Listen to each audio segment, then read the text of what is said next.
Good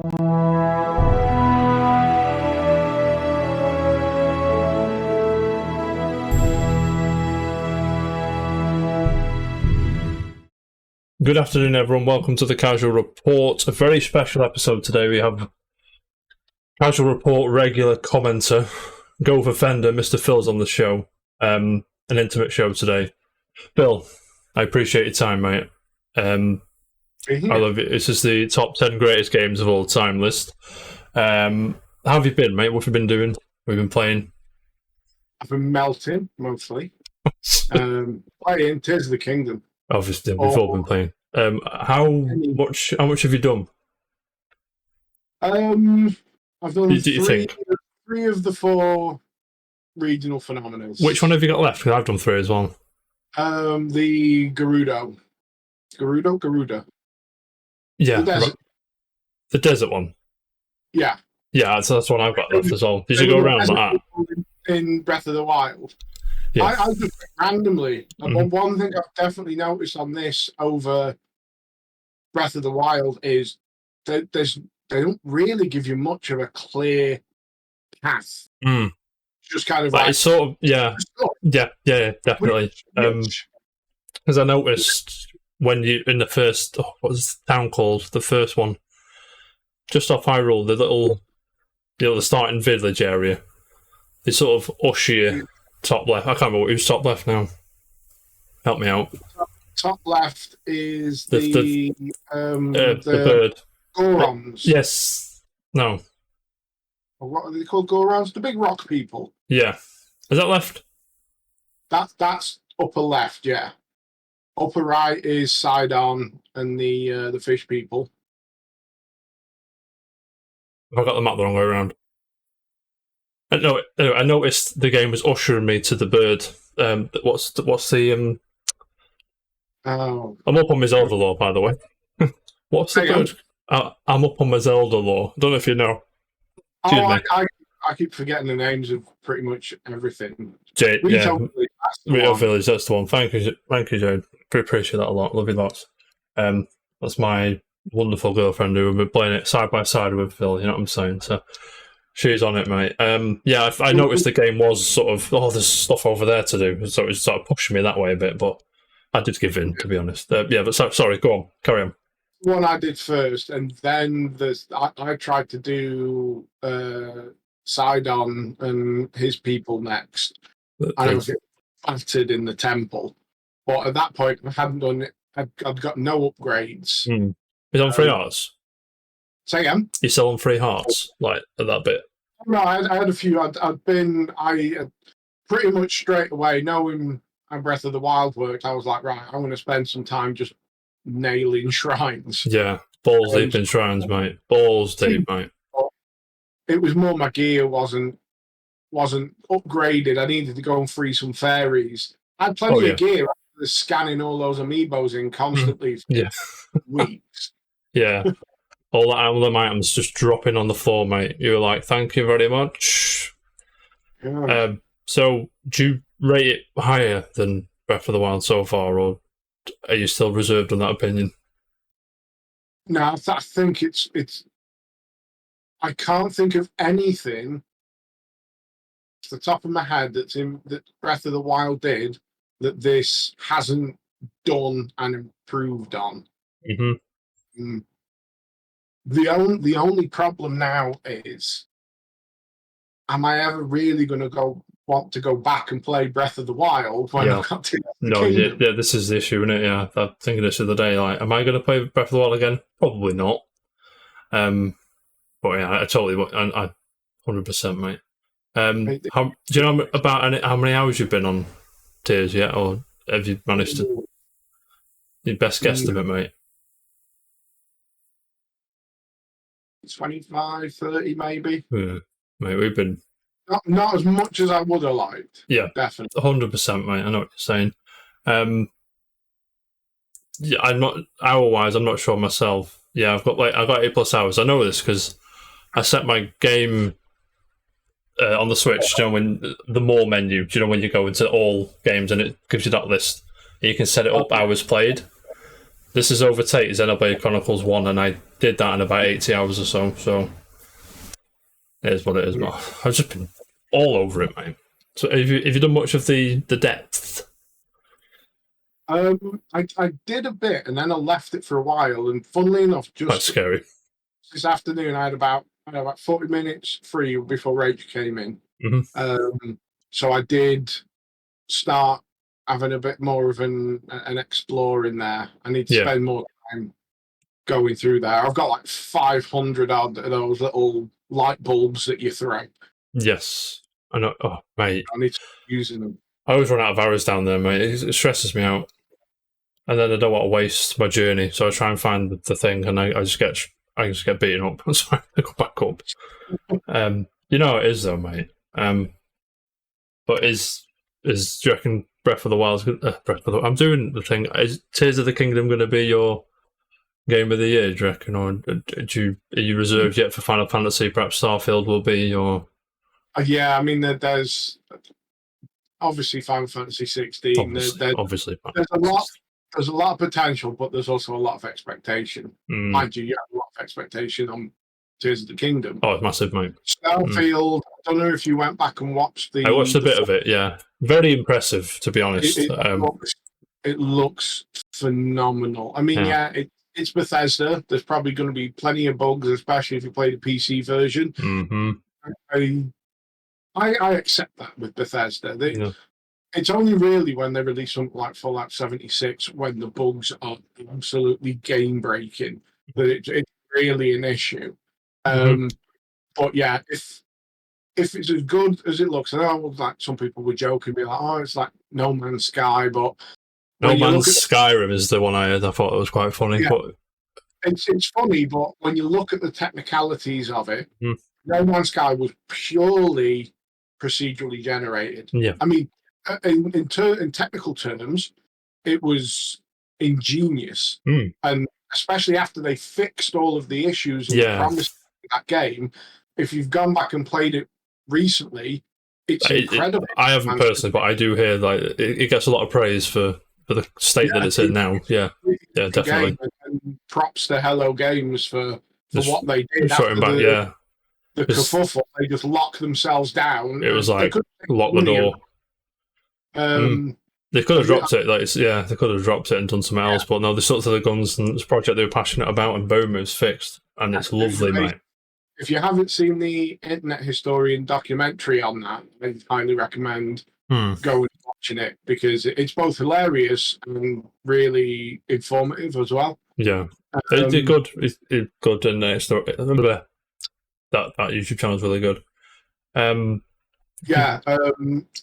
Starfield, it looks like they haven't gone procedurally generated. They've generated a load of actual worlds. It looks like they've got like a random encounter system where you'll land on a part of the planet and it will generate based off this huge array, but also intertwine it with story hooks. Yeah. And then you combine that with the space flight and the city exploration and classic Bethesda feel of going and just like walking in this direction and seeing what's over here, and then you find a settlement and you're picking up every bit of trash you can get. Yeah, 100%. Absolutely hyped. Oh, yeah. I'm stopping short of getting the Constellation Edition, as cool as that watch in a box looks. Yeah. How much is that? How much is that in the end? I didn't see the price. It's because it's a full-on smartwatch. Yeah, basically, innit? I mean, I didn't even bat an eyelid at spending the money on the Fallout 4 Pip-Boy edition or even the 76 Power Helmet edition. I got both of them, but that's a franchise that I've loved for a long time. I'm not dropping 250 quid on a collector's edition of a game I've never played. Exactly. Well, it's at least the new IP, yeah. Market. Definitely, mate. Recently, Phil, mate, you went to remind me what UK Games Fair. Is that what it's called? Yeah, that's the one. Yes. How was that? Amazing, as always. Yeah. That's a happy place. Favourite time of the year. Definitely. Whereabouts is it? Is it in the NEC? NEC Birmingham, yeah.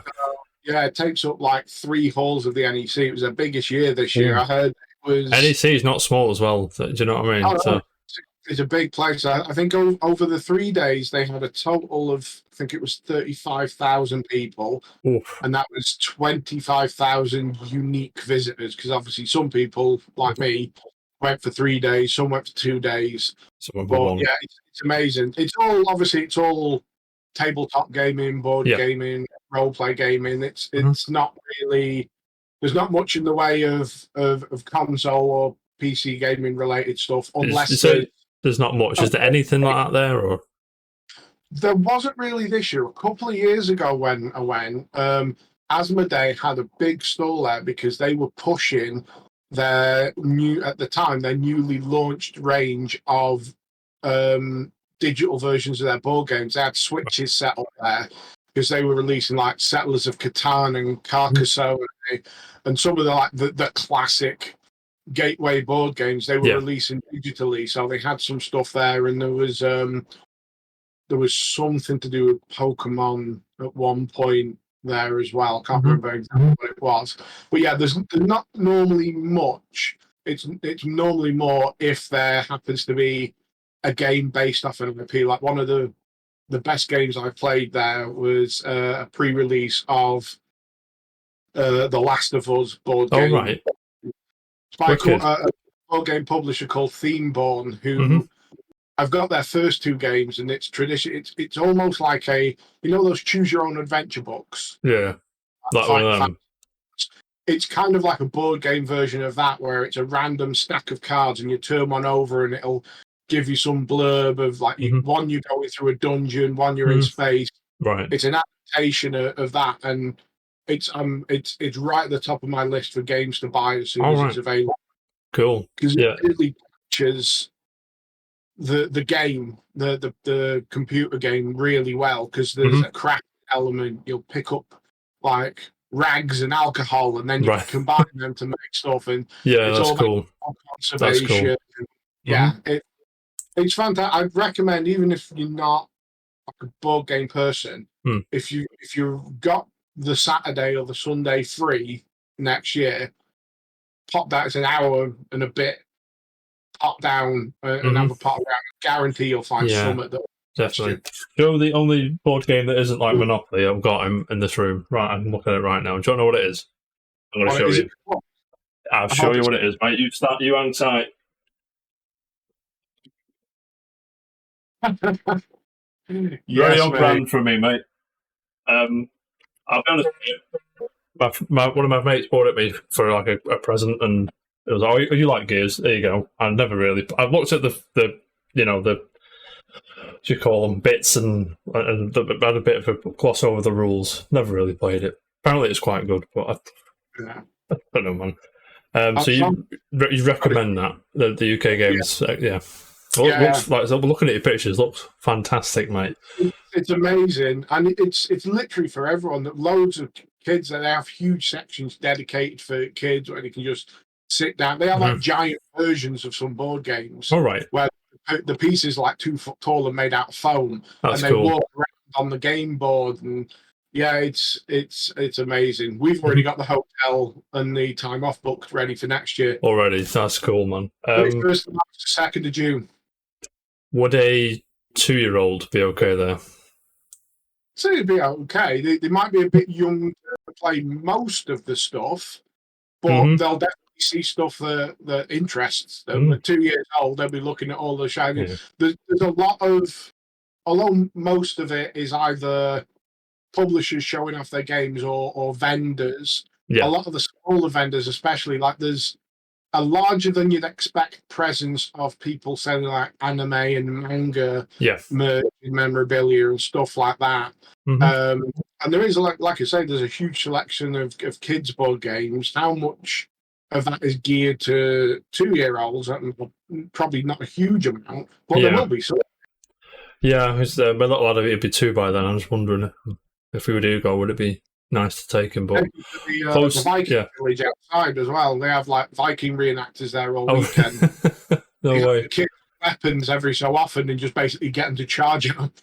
Yeah, no, that's wicked, man. That sounds awesome. Right, Phil. Enough of the pleasantries, mate.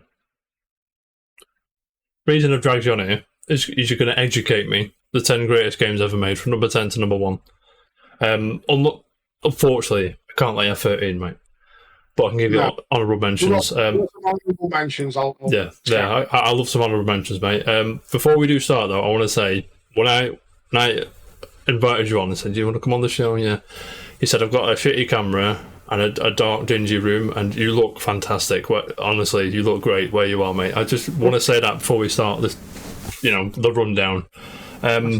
So if it's okay with you, Phil, mate, whenever you're ready, we'll go from number 10, number 1, greatest games of all time. We'll get Jam, mate, your nice little PDF, and we'll run through them. Did you have any stipulations you gave yourself before you did the list? Because I was like, I don't want the one per franchise and all that stuff. Did you do anything like that? I kind of I wanted to stick it to one per franchise anyway, but it's not so much what I consider to be the 10 objectively best games of all time, because that for me changes on an hourly basis depending on what I want to play. Same for come on, it's like if you swap it around, it'll be here all day. It's so hard for me to decide what I want to play. I've got a huge library of games, and some sit down and I might not be in the mood for any of them. And I totally understand. Yeah. So I went with the 10 most influential games to me as a game.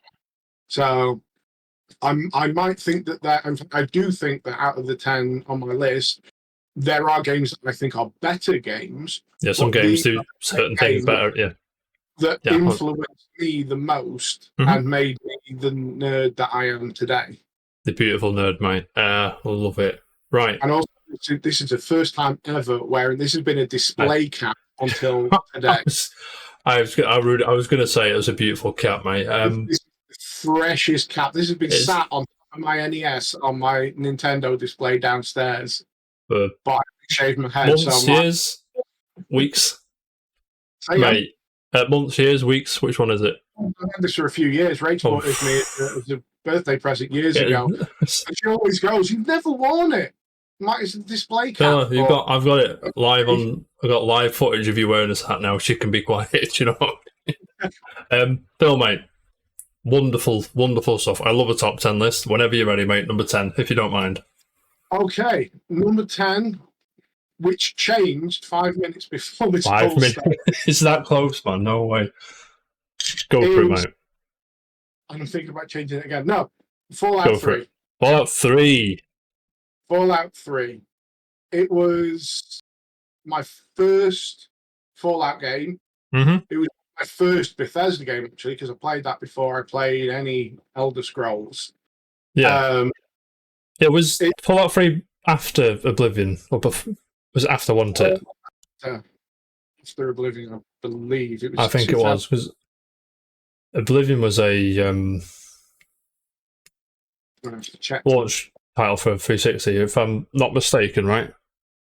Elder Scrolls. Oh no, Elder Scroll Oblivion was 2006, so it was 2 years after. 2 years after, yeah. Fallout 3 was after Oblivion. So yeah, it's an amazing. Yeah, I mean, it's like I played it as well. For me, it changed first-person games, action RPGs at the time.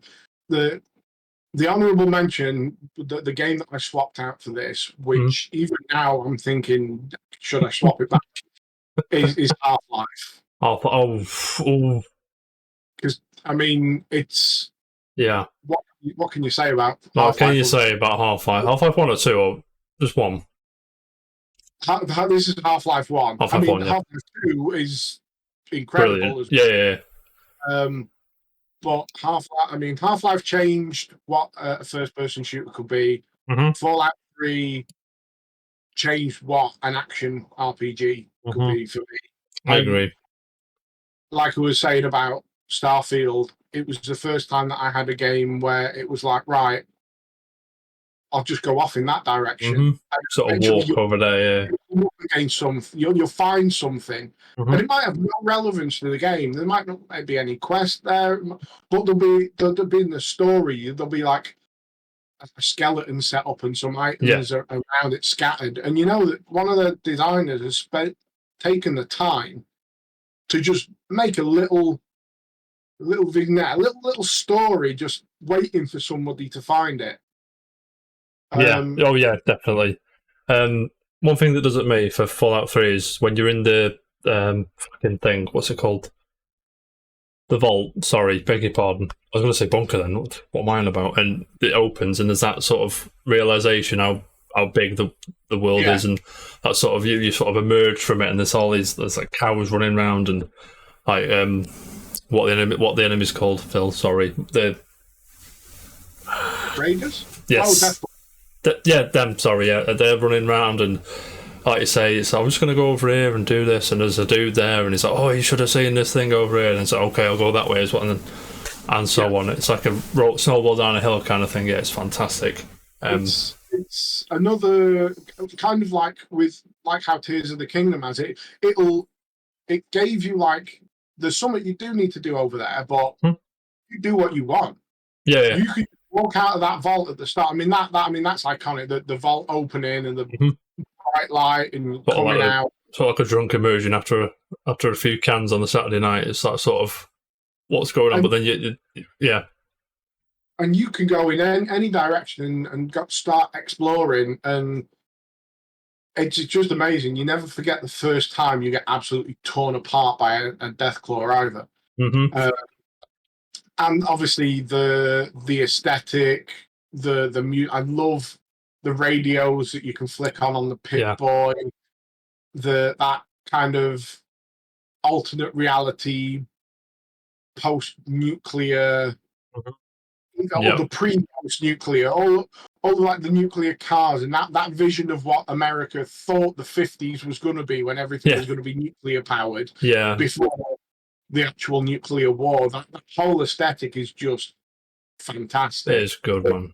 Like I said, the music is it's like iconic, and you can tell it's a Fallout game just by the tunes on the radio and in the background and stuff. Yeah, 100% cool. Of course. Oh God, his name is completely dropped out of my head now. Liam Neeson? No. No. Well, obviously, Neeson's it. But Neeson's. The guy that narrates the style. War never changes. Oh, sugar. Oh. Hellboy. What's his name? Oh, my God. Ron Perlman. Ron Perlman, yes. That it's his voice, and then that intro music.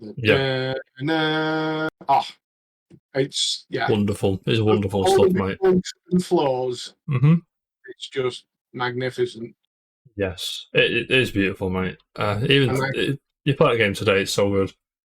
Yeah, I have enough memorabilia to fill a room with Fallout. I see the Vault-Tec thing behind you, mate. Don't you worry. I can see it. It's from the Games Expo. Yeah, last year it was a company that. Yeah, they did. Get a bit off. Bring it here, mate. It's that's really cool.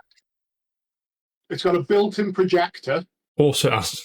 That shows some of those, like the Pip-Boy, the Fallout. Yeah, that's cool. Infomercials, but it's just full of memorabilia that they've made, like your Vault Dweller's Diary and a Dweller's Guide, your ticket, your entrance into Vault-Tec, a Vault-Tec toothbrush. No way. Yeah, it's a company. They do one for. I remember seeing one for Back to the Future as well. Oh right, that's cool. IPs. They just like make their thing is they make these like memorabilia collectibles. But yeah, Rach got me that as a. That's wicked, man. Present. Really nice. That is wicked, mate. That and 2 Pip-Boys and a power helmet and a whole host of other stuff. That's really cool, man. I love it, man. Right. Anything else, Sad Phil? Fallout 3? The 10th greatest game ever made. No, I mean, it's amazing that an argument can be made that Fallout Vegas was objectively the better game. Yeah, that's what I understand, right? That people seem to think that's the better one, yeah? Is that right? It can be, yeah. It's hard to pick between them, but Obsidian did do a fantastic game in New Vegas, and I love that game as well. Nice. My girlfriend likes New Vegas a lot. Yeah. Anyway, Phil, number 10 is done, mate. It's in the Number wild. Number 9 when you're ready, mate. Number 9, we're dialing it back. This might be the oldest game. It is the oldest game on my list. We're going back to school, mate. We are going back to the Master System. Okay. I'm a bit All the way worried. back to 91, Sonic the Hedgehog. And specifically the Master System version, which was very different from the Mega Drive version. I wouldn't.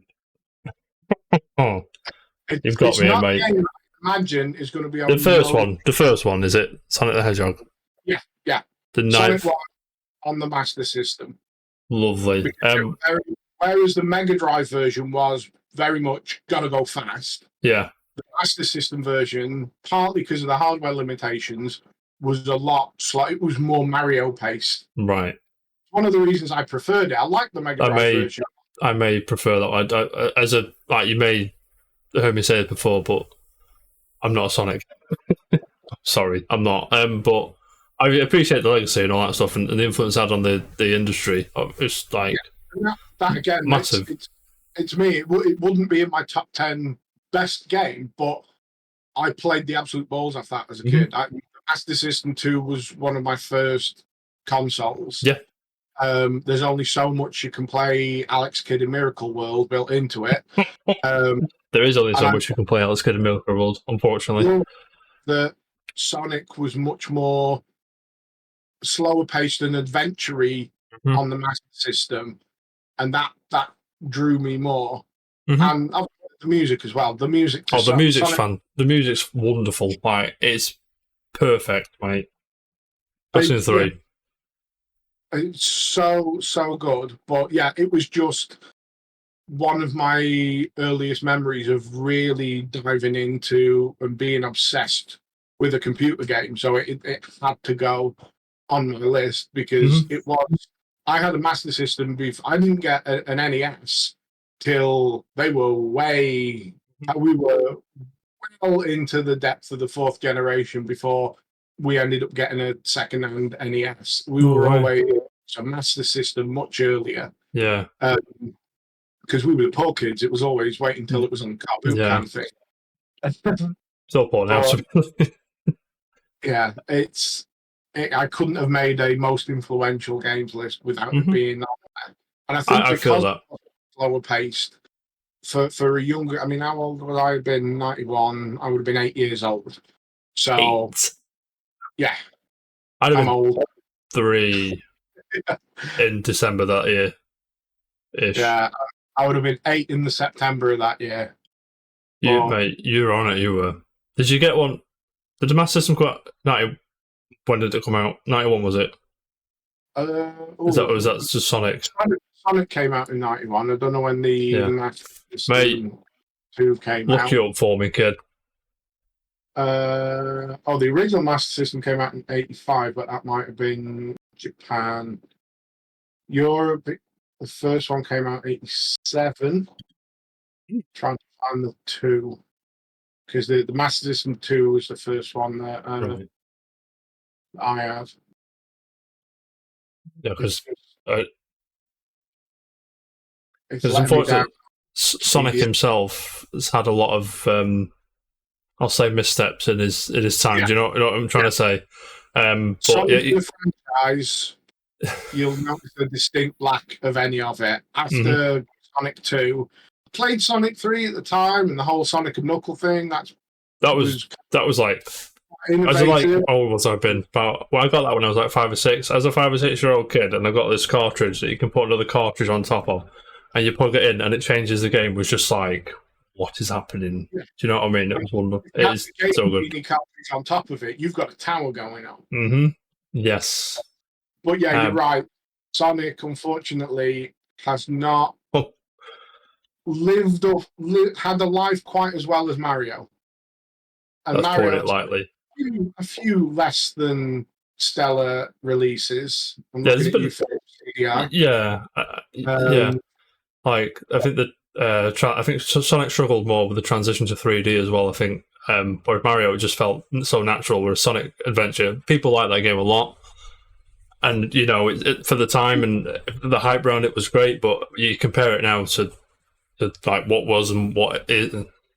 It's yeah, you look at no Sonic comparison for me. Adventure, But Mario 64, Mhm. and apples and granted, oranges. As granted, good as the Dreamcast was, the Dreamcast Dreamcast, mate. We can talk would about have been Dreamcast all day, a all success. day. As a piece of Way ahead of its time. Way ahead. But yeah, I didn't carry on my love of Sonic much past Sonic 1 and Sonic 2, but it laid the groundwork. It was definitely influential on me. So is someone you had a sort of soft spot for Sonic after that, you reckon? Or A little bit of a soft spot. I always wanted him to do well. Most of the games haven't been great. Quite enjoyed the first film. Haven't seen the second to one. To be fair, I've seen both films. I enjoy both the films. To be fair, right? You know, I'm going to say that. Jim Carrey in it, so that's always going to give you a couple of points up in my book. And I did play what's the latest one? The Frontier? world. No, is that right? Sonic Frontiers? Was that the one that was? Frontiers. Yeah. I have Rich bought me that, and I have played a few hours when I first got it, and I keep meaning to go back to it because I didn't stop playing it because I thought it was bad. It's just other games came along. That must be a lot, mate.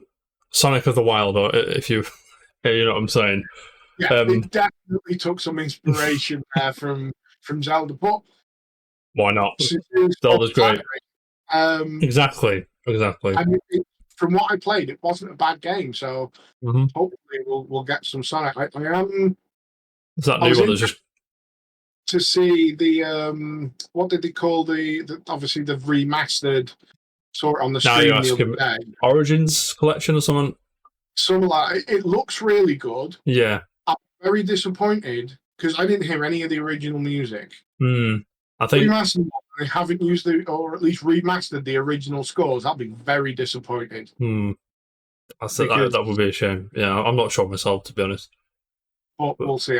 I'm all for remastering like classic games, though, especially after some of the ones we've had come along. Yeah. Tell you what, we talk about Sonic Misfires. I'm going to give Sonic some credit here. Sonic Mania. Did you play that one? I did play. Yeah, I played some of it. That Mania was for a Sonic. From what you want from a Sonic game, is very, very good. Made by a lot of fans, I think, some studio that is big Sonic fans. You can tell because it's so good. Music's mint in that as well. Did you see the collector's edition statue they did? Like Sonic stood on top of a Mega Drive. Yeah, it's the only Sonic memorabilia apart from the Sonic Lego sets. And like, oh, you know what? It looked nice. Yeah, it's like okay.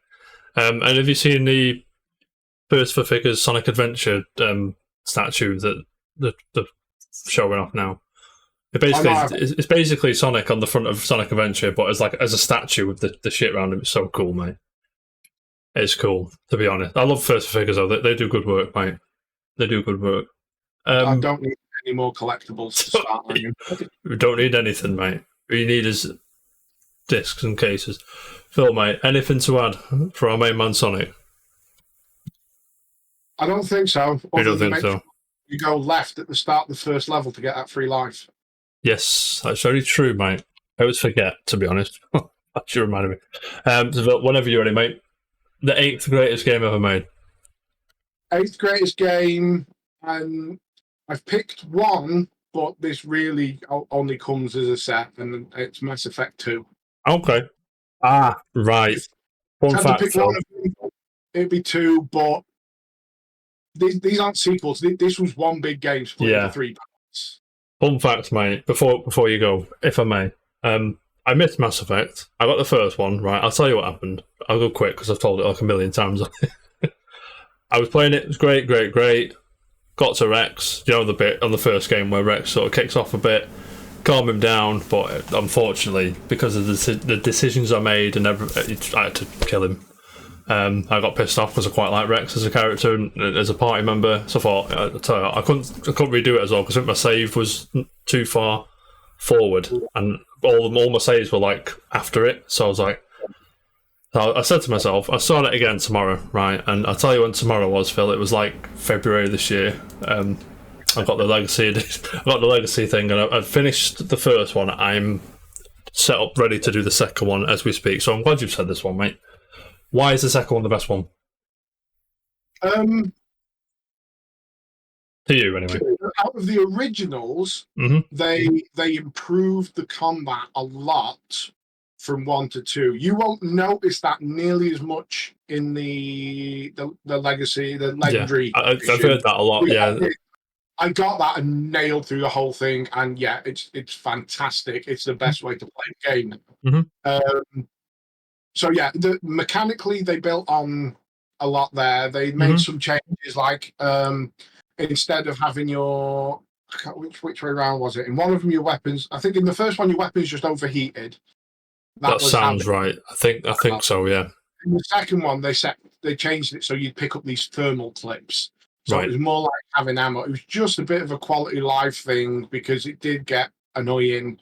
You'd not notice, and then you'd be waiting for your weapon to cool down.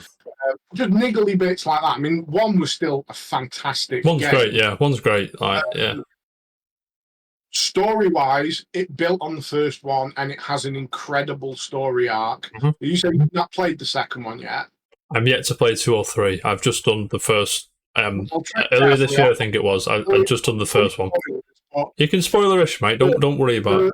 The final mission on 2 is just your heart is pounding for that entire thing, especially by then when you are comfortable and you know the fact that your decisions have ramifications, and depending on not just the specific decisions you've made in like dialogue choices, but how you've performed and what you've done in the game leading up to that point can impact the result. Yeah. And that final mission, and also the music. The music in 2 is incredible. Again, specifically, wonderful, mate. The music for that final mission. I'm not going to say what the track is because the name of the track will spoil things. Okay. I appreciate that, mate. Thank you. Yeah, the music, the story, the gameplay tweaks, everything just built on the first one, and it was just amazing. And I think that's one of the reasons that 3 got so much backlash that it did. I've heard all about 3's backlash, mate. I don't think it deserved nearly the hate that it got. And the best thing that they could have done after 3 was release Andromeda, so everybody turned around and went, you know what, 3's not actually that bad. You said that is Andromeda a step down in quality, or did you not rate Andromeda a lot? Or it was another. I seem to be very lucky with the fact that they'll release these games, people will slate them because of all of these bugs, and I was like Cyberpunk. I played it perfectly fine, never had an issue. Did you play Cyberpunk? Was it Cyberpunk PS5 or? Yeah, I mean that's one of the reasons. Andromeda never really had. I recall having an issue with Andromeda, but a lot of people did.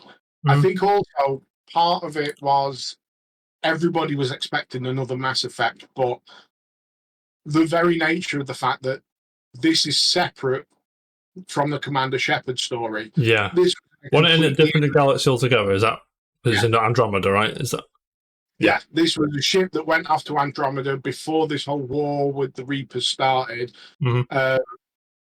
So it was its own thing while trying to be a Mass Effect game, and it wasn't terrible as a game, but it just couldn't live up to Mass Effect, and the bugs as well, and the story wasn't nearly on par with the original trilogy.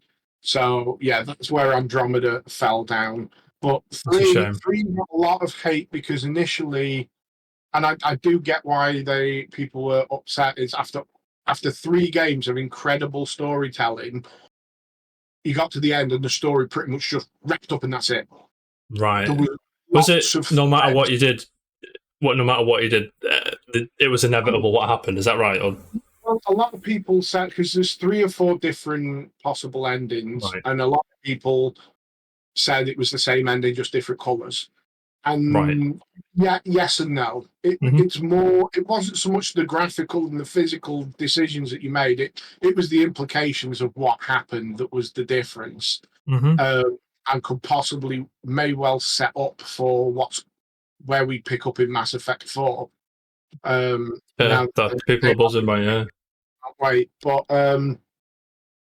I mean, they did learn from that. They took the feedback on, and they did release a patch where, although it didn't change any of the gameplay, they added an extra chunk of like cutscenes and footage Mm-hmm. near the end of the game that wrapped up a load of storylines and all Right. these threads that were left loose. So they did do something to that, but yeah, it didn't. It was never received as well as Mhm. 2. I get that from Mass Effect 3, yeah. Improved. Yeah, the 3 improved again on the gameplay, but 2 was absolutely peak. Yeah. Um, Very but excited again, to start 2 eventually, mate. I'm very excited. it's so good, and some of the characters you meet in 2, I think that was it as well. They had the best like roster of possible characters and crewmates. And yeah, I've played it. I played 1, then on the build up to 2, I played 1 and finished it just as 2 came out and played straight into 2. Yeah. And then when 3 was coming out, I played 1 and 2 and led straight into 3 with all the DLC. Mm-hmm. And then when the Legendary Edition came out, I blasted through all 3 of them again. And that's the big benefit you got with the Legendary Edition. It's got all the DLC and expansions included, and there were some chunky extra bits. Yeah, that's what I hear as well, yeah. But yeah, I mean, BioWare. Masters of the Craft, mate. Like, you know what I mean? Yeah, I mean, one game I should have put it as an honourable mention because I was considering for the Not top too 10. late for honourable mentions, mate. Knights of the Old Republic. It's another BioWare classic. That is a number 1 choice for another list. Did you know that? I can see why. It's I absolutely, mate. Best non-film story Star Wars stuff, right? Is that? Yeah. Yeah, incredible. Wonderful game. And yeah, big twist, mate. I was like, you little bastard. But it's so good, mate. Yeah, I've not played it for a long time though. Amazing, and obviously BioWare responsible for Dragon Age, another. Mm-hmm. I was going to say Dragon. Yeah, I was about to say bring up Dragon Age. Yeah, are you hyped for Dreadnought? What's it called? Is that what it's called? The next Dragon Age game. Next Dragon. Oh yeah, I'm hyped for any. Of course Dragon you are, Age. Mate. You put BioWare on that box, mate. You're all in. Do you know what I mean? Yeah, it's not as good. If I had to choose between BioWare and Mass Effect, it's going to be Mass Effect. Yeah. BioWare doesn't have that carryover.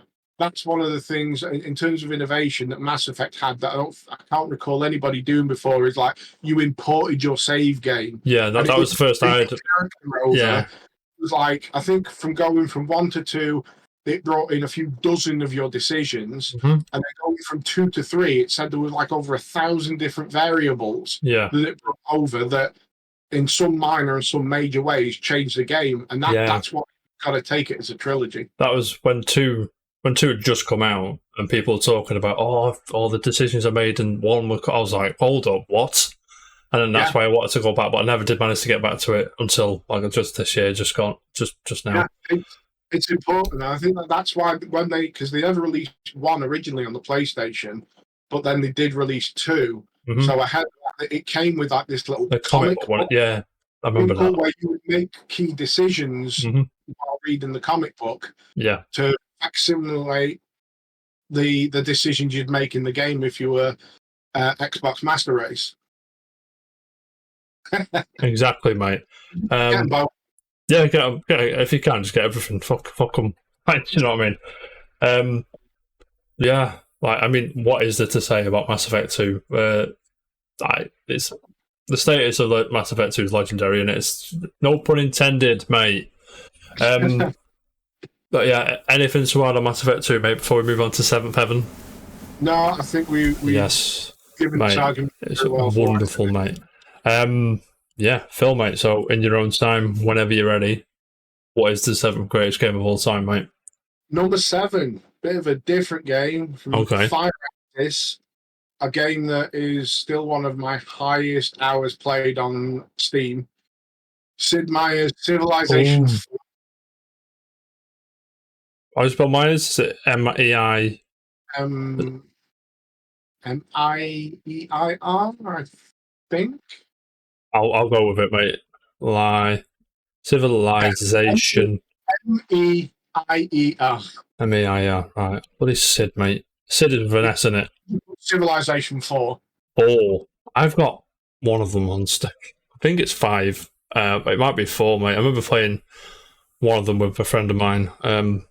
Just all day. What is it about Civ 4, mate? Which is the greatest game ever made? Well, the 7th greatest, I should say. I mean, this, in terms of games that influence me, yeah, this is one of the reasons I'm such an avid fan of board games now. It's because of Civ. Yeah, because I mean that's essentially what Civilization. It's a 4X strategy game. You're essentially playing on a board. It's an incredibly complicated or in-depth board game. Essentially, it's all about basically Risk, kind of, not really Risk, but you know what? I know what you're getting at. Similar vein, and yeah, it's everything about. I mean, start right from the beginning. Intro music. Song called Baba Yetu by Christopher Tin. I think it was the first video game music to be nominated or to win a BAFTA. Right. It's just an incredible piece of music. It's not going to be everybody's taste. It's essentially an African choir singing. I think they're singing the Lord's Prayer in their native language. No way. And it's just beautiful, is it? I can't picture. I can't like I said. I think I played 4 or 5, but I'm going to check now. Actually, for anyone who's watching, just go on YouTube and search for Baba Yetu and give it a listen. If I remember, I'll put it in the description. But I'm probably going to forget if you're watching on YouTube later. Just to tell you now, it's different, but it's an incredible musical score. Oh yeah, mate. We've even started the game. It's one of the few games where I would generally let the entire trailer play at the beginning just to listen to it. Because you're into the... okay. It turns out on Steam, Phil, sorry to be like, I've got 4 and 5 on Steam, so God knows which ones I've played. Both brilliant games. So far, very good, mate.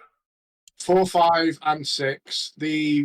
Was it Brave New World, Another World? They released one between 5 and 6, which was like you go into another planet, and it was all right, but it wasn't. Yeah, that was weird. That one, I didn't fancy that one when I saw it. Yeah, but yeah, I mean the game itself, incredible gameplay. All the versions, each one builds on. Like 5 added a lot more, 6 added even more. But even playing 4, it's like you start off with just a settler, and then you create a city, and then you build from that, and then few hundred turns down the line, you've got a dozen cities and you're at war with another continent and you're trying to negotiate with this one. And the actual production value of the game as well. So up until 4, or it might have been 5, I can't remember when he passed away, but every time you unlocked a new technology or a new civic or something like that, it would pop up on screen with a bit of blurb, like a quote from someone famous relating to it. Yeah, and it was Leonard Nimoy would read it out.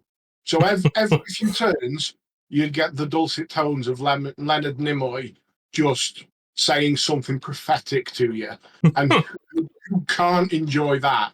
Yeah. And then after he passed away, for at least 6, possibly 5, I can't remember when it took over. They obviously couldn't have him anymore, so they got Sean Bean. Yeah, it's just like every now and again in 4 you just get a little bit of Leonard Nimoy, little bit of Spark in the newer versions, little bit Sharp, and that just on top of incredibly relaxing gameplay. This is a game that I would often play online with my friends Omar and Laura who live in Iceland. I say live in Iceland, he's Icelandic. That's where. Where he's from, mate. It's like we live in England. we used to play that a lot weekends. It would be just like Friday night, 9, 10 o'clock. Be like, should we jump on and start a game of Civ? Yes, you should, mate. Is it the answer to that question? In the morning, I'm like, I really need to go to bed because I've just fallen asleep at my computer.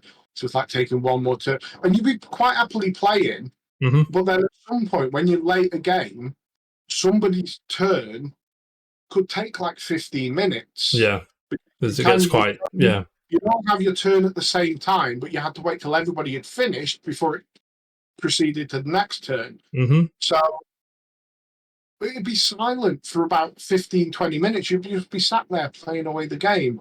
And then all of a sudden, somebody would churn up, be like, somebody's just dropped a nuke on my city. Yeah.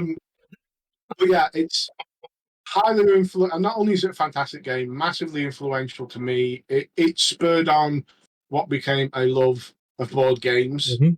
Imagine it Um, does, yeah. Civ 4, 5, and 6 with Swanee quite a lot as well. Hmm. Yeah, Um, man. and yeah, it's one of the all time greats. I don't know Mm. what It more I is, can say. like I said, Civilizations again speaks for itself. Apparently the Switch versions aren't bad as well. So if you're that way inclined, Versions, the Switch one, I imagine. I've not played any of the mobile versions. Any of the basically, console versions. Mhm. But I imagine if I was going to play one, the Switch, playing it on the device on the with the touch toilet, mate. would be the better option. I couldn't really think of it being enjoyable playing it with a controller, but using the Switch with the touchscreen, that Mhm. wouldn't be too bad at all. That would be nice, mate. Would be nice. But mate, Civilization 4. Anything to add, mate? Baba Yetu, give it a Baba listen. Yetu. Can you after this? Can you send me a link to the YouTube video so I don't forget, and I'll put it in the description on YouTube, mate. It's all Send it right. to you I because love give it that, mate. I'll give it a listen as well because I can't remember the song to save my life. listen to it and be like, what the hell is I'd be this? like going, "What is this beautiful music, mate?" They're expecting some like trance banger or something, and it's an African choir. Just But Lady Black Mambazo on that Heinz advert. yeah, mate. That's it. It is, mate. Whenever you're ready, mate. The sixth greatest game ever made. Number 6, another PC game. This is from the era where between you're that guy. generation and probably 360, Mhm. I was on pure PC gaming. Mhm. And this System Shock 2, it's so good. Irrational Games Mhm. and Glass, I think. Ken That Levine, were, right? Is that yeah, Ken Levine. Ken Levine? Yeah. No, I've never Um, finished System Shock 2, but I played it, and I know it's a very big influence to the Bioshock series. yeah, well, it was obviously the reason Bioshock's called Bioshock is because of System Shock, and I think it was so Irrational made it with Looking Glass, but then Irrational became part of 2K, Mhm. and it was for that team that went on with 2K to make Yeah. the Bioshock games. Yeah. Which also the only reason that they're not on there is because I love the Bioshock games because I love System Shock, Mhm. and And that sort of trumps. Yeah. But if it was objectively best games, there's a good chance Bioshock 2 will probably be on there. 2 2 over or 1. it's another. It could change on a daily basis. They were both incredible. I don't know, man. Over it, like Infinite or not? Infinite was good. Arguably, in some ways, it had better stuff, but the first one, I'd have to go back. It's been a while since I played the Bioshock, so I have to go back and then decide Same, if mate. it was. Same. System Shock 2. What's the computer called? The Showdown Shadow. Yeah. That voice. I mean, that was part of it. Mm-hmm. I mean, an honorable mention at this point has to go to another game in the same vein that showed me what action adventure / RPG games can be like. Taking it beyond a first-person shooter, that was System Shock, and with the honorable mention of the original Deus Ex. Oh, yeah. Incredible games. Yeah, mate. The only reason System Shock beat it to the list is because I played System Shock first. Yeah, but they both, it had that RPG, that persistence. It's like you're not just picking up weapons and shooting stuff. Yeah. You're upgrading, you're customizing. You've got an inventory of stuff. It's not just about going around killing stuff. You've got to figure stuff out. Like on System Shock 2, you'd find a storeroom full of different chemicals, and then way later on in the game, you'd find a room where you'd find some other chemicals, and then you realise that you need to combine some certain chemicals in a machine to make something you need. So you'd have to go back and you'd have to find. Oh, it was absolutely inspired. Yeah. I don't know if you've seen or played any of the remake of the first System Shock yet. Not yet, mate. It's on my list. It's like I keep eyeing it up. Do you know what I mean? I'm like, Played the demo. Yeah. They've done an absolute bang up job. They've brought it into modern gaming, but at the same time, they've kept some of that. Like a lot of the textures. Some of the textures are high res, but then some of them are intentionally left more pixelated. Yeah, it's a brilliant art choice. And yeah, I can't.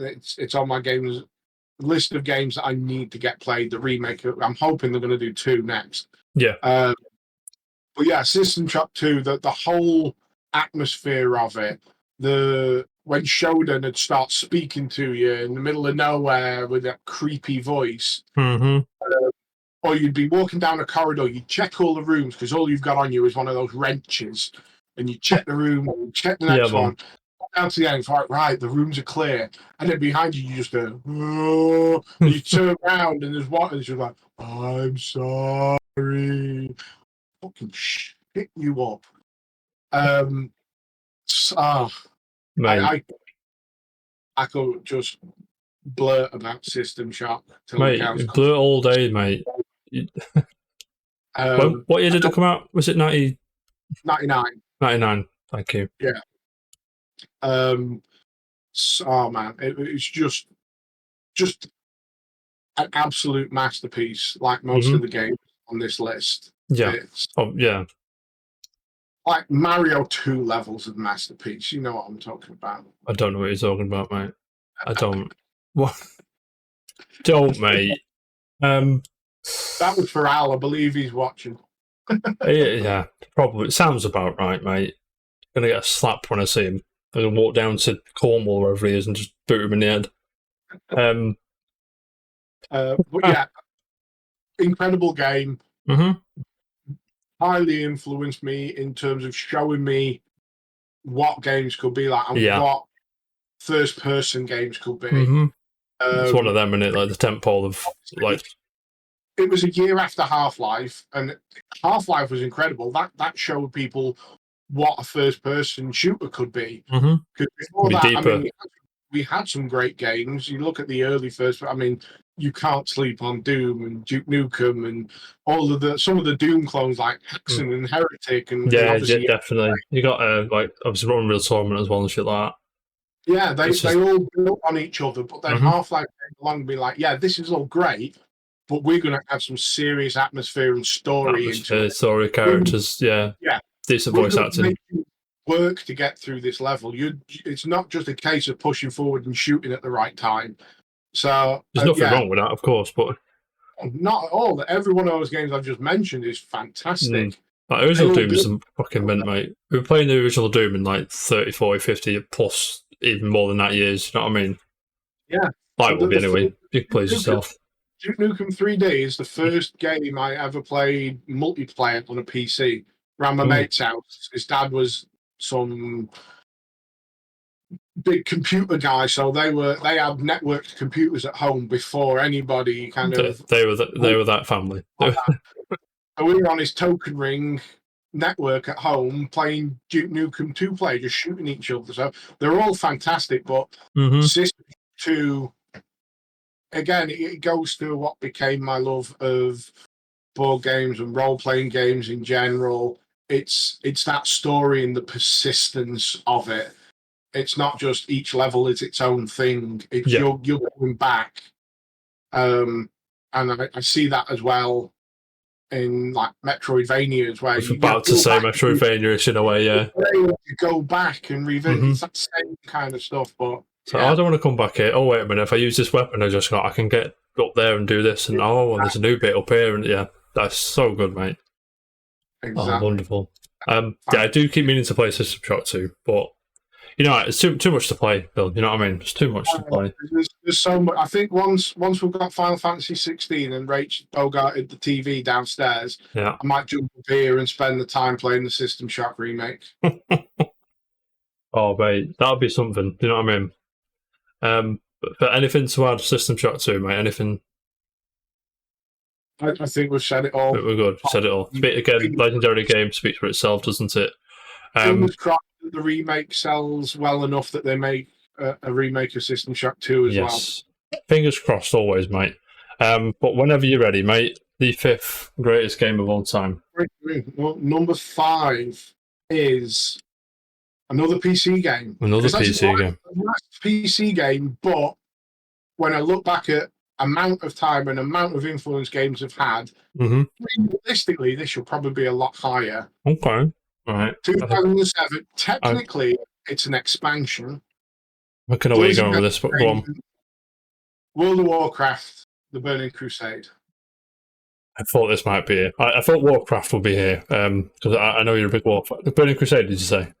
Burning Crusade specifically, that was my era. Right. I started playing World of Warcraft just as the Burning Crusade came out, so I never really experienced vanilla World of Warcraft. Right. But Burning Crusade, it became my life. It was all of those stereotypes and memes that you see of, yeah. I was pretty much. You're that guy on South Park, whipping everyone for a good couple of years. Mm-hmm. I don't regret it. I mean, first of all, the game is fantastic. Yeah, I was like, why did you prefer Burning Crusade over? Blanking on the others, but why this one specifically? I mean, that's more nostalgia. That was my. I've been back and I've dipped my toe in and out to almost all of the expansions, but that it's always been to kind of play through the story, and I pretty much just treat it as a single player game. Yeah, play it for a couple of months and then scrap it. Burning Crusade was when I was hardcore into it, and all in, mate. Like with any drug addiction, you never intended to go that way, but it was a game. Sometimes, yeah. I know what you're saying, mate. I made some amazing friends through that game. Laura and Omar, my friends in Iceland. Is that where they come from? Is that where you met them? Sorry. Yeah, I play. Laura was in our Warcraft guild. Yeah. Met her, and then I met her. She moved to Iceland because she's Brazilian. She moved to Iceland because she met Omar, I think, playing World of Warcraft. Right. So she moved to Iceland to live with him. That's how I met them, and they're two of my best friends. Another friend of mine, Hazel. She lives down south. Down south. Keep me not down. Like South Coast South. I don't know why I did a Cockney accent. Yeah, I can't do South Coast. I can really do Cockney one, mate. But sorry, go on. I've met some lifelong friends through playing that game, and that's not specifically because of the game. Anybody that plays any online game where you meet people could do that. That's just a way it influenced me. It also came at a time in my life where the real world was not a great place, so being able to just disappear and ignore everything else was exist in this like external plane and be some. Yeah, I feel that, mate. That is quite close to home. There was all those reasons that it kind of influenced me more, but objectively, it was a fantastic game. When I look back and I look at what vanilla was, and then I look at what Burning Crusade brought along, I thought it was fantastic. The later expansions, a lot of them, it's changed a lot more for the better. Like I haven't played the most recent expansion, Dragonflight. I did. Yeah, sorry. Yeah, I forgot the Panda one as well, wasn't there? Is that right? The Panda. Mists of Panda, I didn't really like that. That was Mists of Panda into the Chinese. I didn't like the aesthetic. I didn't like the gameplay. It was just, I pretty much skipped Pandera. Wait, you gotta get that Tencent money. You know what I'm saying? Exactly. The previous expansion, Shadowlands, I did play all of that pretty much. Again, just played it solo, and that's one of the things in the recent expansions they've really nailed is they've realized that there is a market for people who ironically want to play this MMO but don't want the massively multiplayer part. They want to play it just like a game. They want to go on, do their thing, and play it. That'd probably be me nowadays. And they have massively made allowances for that now. I played the entirety of Shadowlands. The only kind of group stuff I did was if I chose to do a dungeon, or you can do the end game content. You wait a couple of months because they'll release the raids for the actual current hardcore players to work through it. But then a couple of months later, it'll get released on Raid Finder, where it's scaled down. It's made easier for a group of 20 random people to run in and do it with not much difficulty.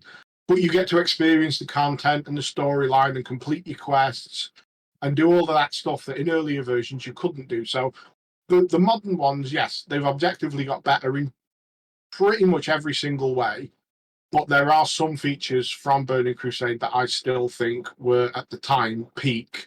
Like they got rid of the talent trees. Right, were they not good? No, the talent trees were great. That was up until a couple of, I think Pandera, they still had them, but at some point they got rid of the talent trees. And that was, again, it goes back to like my love of like what System Shock did. That was how you customize your character. Every time you leveled, you got experience, well, you got an ability point, and you put that where you wanted. And I missed stuff like that. I also thought that the Outlands as an area was great. The different zones there, I think the art style and everything was fantastic, and the storyline. Illidan the Betrayer is still, to me, the best character in Warcraft. Oh, really? He'd beat the Lich King any day. I mean, I know the Lich King is. I've never heard of this person. Who is it again? Illidan. Illidan. Betrayer. Like, if you've ever seen any of it, he's the big demon with horns and two massive Of course I do. Yeah. Wings. Yeah. He's a bad man. Yeah. I've never played Warcraft, but I remember once I was in a Home Bargain, and they had Cataclysm. Was that a Warcraft expansion? They had that, but I like the case with the. Is it a dragon thing or a demon thing on the? Is that him or not? Is it someone else? Not for Cataclysm. It probably would have been a picture of Deathwing the dragon. Probably Deathwing. It's that sounds like that. What that's called. It was like £1. I was like, I'm getting this because I like the case. And I never took. You know what I mean? But I appreciate Warcraft, what it's done. Well, obviously, a lot of the expansions have been. Cataclysm was great because they essentially, instead of making a new zone, I mean, Cataclysm was what, the 4th expansion, I think. I couldn't tell you, mate. I think that sounds right when I bought it. You know what? We've released expansions that have added all these new zones. Nobody's touching the original world anymore. So Cataclysm, it was basically this massive dragon's broken free from its jail under the ground, and he's ripped the world apart. That's our excuse to remake all the zones. And it was great. They repurposed the original and rebuilt the thing from the ground up. But Legion, out of the more recent ones, was one of my favourites because it brought Illidan back, and it built on the story of Burning Crusade. Right. But yeah, Warcraft as a whole, definitely not something that anybody with a job or responsibility should get heavily into. That's the gist I get from it. Yeah, like it's a commitment. It's in itself. Yeah.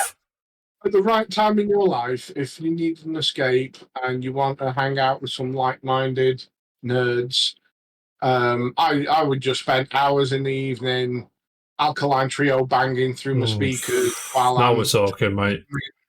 Farming owlbear feathers in the hinterlands. It's just a relaxing time. Yeah, ironically, I never played Warcraft. Can you believe that? But my favourite South Park episode is, you know what I'm going to say, Make Love Not Warcraft. incredible One, episode. so I was just like, yeah, this is about. So many. It's still one of the highest rated episodes of South Park as It's well. brilliant. Like I believe they got Blizzard to help make the Warcraft bit. Is that right? Yeah. Blizzard them out. They basically, from what I heard, the kind of that they went on site, they set up a private server, and they had like Blizzard employees controlling them all and doing it all, Yeah. so that they could just talk to it. And doing that little dance when he's like, I don't think you can do you. Can you do that in the game? Or you may be able to do it now, but that sort of that dancing was in the game. Oh, is it? Okay. Yeah, Shut me up, mate. Race, I don't know if they still do, but every race had its own unique dance, and it was all taken from like a pop culture dance. Like I think the Night Elf one was the dance from Napoleon Dynamite, and all stuff like that. The human dance was John Travolta in Night Fever. Oh, wasn't it that one? Yeah, they were all dances that they'd taken the moves from pop culture. No way. But yeah, an amazing episode. That's one of my favourites. Yeah, it's so good, mate. South Park's great, but that episode's just like peak, as you say. And one final shout before we move on to obviously where this came from, but the Warcraft RTS game. Specifically Warcraft 3. Yeah. Never played them either. I didn't play Warcraft 3 until after I played World of Warcraft, but I went back and played it, and it's a great RTS game. Yeah. If you're interested in the story and the lore of World of Warcraft, which I massively was, there's great story writing in World of Warcraft some of the time. Yeah. Then, yeah, fantastic. Before we move on to number 4, this is Nobley territory, number 4. But before we do, I need to ask you, is it World of Warcraft or is it Warcraft? The film. Are you a fan, or are you not bothered, or? The film, I can see why it didn't do so well. I was disappointed. I liked it as someone that very much likes the lore of Warcraft, and I liked it so much that there were times back in the day of playing it that we'd all be sat on TeamSpeak at like midnight, not doing much. So I'd load up WoW Wiki and start educating the rest of the guild sat on TeamSpeak about some of the lore history, and I'd be like the sage telling them these stories of history. But they're all nerds, so they quite liked it. So they're all hanging on to every word, I imagine. Yeah, as someone that likes all that, I quite enjoyed it. Although it missed the mark on a lot of things, I did enjoy it. But if they wanted to start a Warcraft franchise, that was not the way to do it. You needed to start with a gripping story. It's like the Marvel, the MCU. You start off with the Iron Man story. Yeah, and you build to Avengers, and you build to... Yeah, you don't go all the way back and be like, right, this is what happened with the Eternals. It's like, no, you get people bought into it first. They should have started with something like the story of Arthas. Smaller scope kind of thing. Yeah. They started with not just a smaller scope, but a more succinct story. They were setting the groundwork for something much bigger. It's like right at the end, where you've got that half-orc woman, and she dies, and then you see that little baby orc get kind of freed at the end. Nobody know. If you're a Warcraft, if you paid attention to Warcraft, you know exactly who that baby is. He's one of the most important characters in Warcraft history. Joe Cinema Goer, who just wants to watch a good film, has no idea. No idea, yeah. For all, that's the future leader of the orcs. Yeah. And just to clarify, the guy on the front of Warcraft 3, right? That's who that baby was. Is that right? Or am I just missed the boat completely? No, Thrall he's the main orc in Warcraft 3. I assume that's his face on the cover, but I'd have to go back and check the cover because the green orcs kind of sort of merged together. Yeah, in that resolution. Yeah, mate. But yeah, that's where they missed the mark. They tried going heavy into the lore off the bat before they got people bought in. Yeah, so that moment of ooh, Because if you go too big too early, there's no guarantee people are going to gravitate to it as they did with Iron Man and whatever else. Yeah, nobody got the key important points because nobody knew the history. Yeah, so unfortunately, I think that means there's not going to be any more Warcraft films, which is a shame because there's some great stories to be there's told. potential there, isn't there? Yeah, definitely. Phil, Amazon or Netflix pick it up as an animated series. Yeah, perhaps they do, mate. Phil, mate. Enough about Warcraft, right?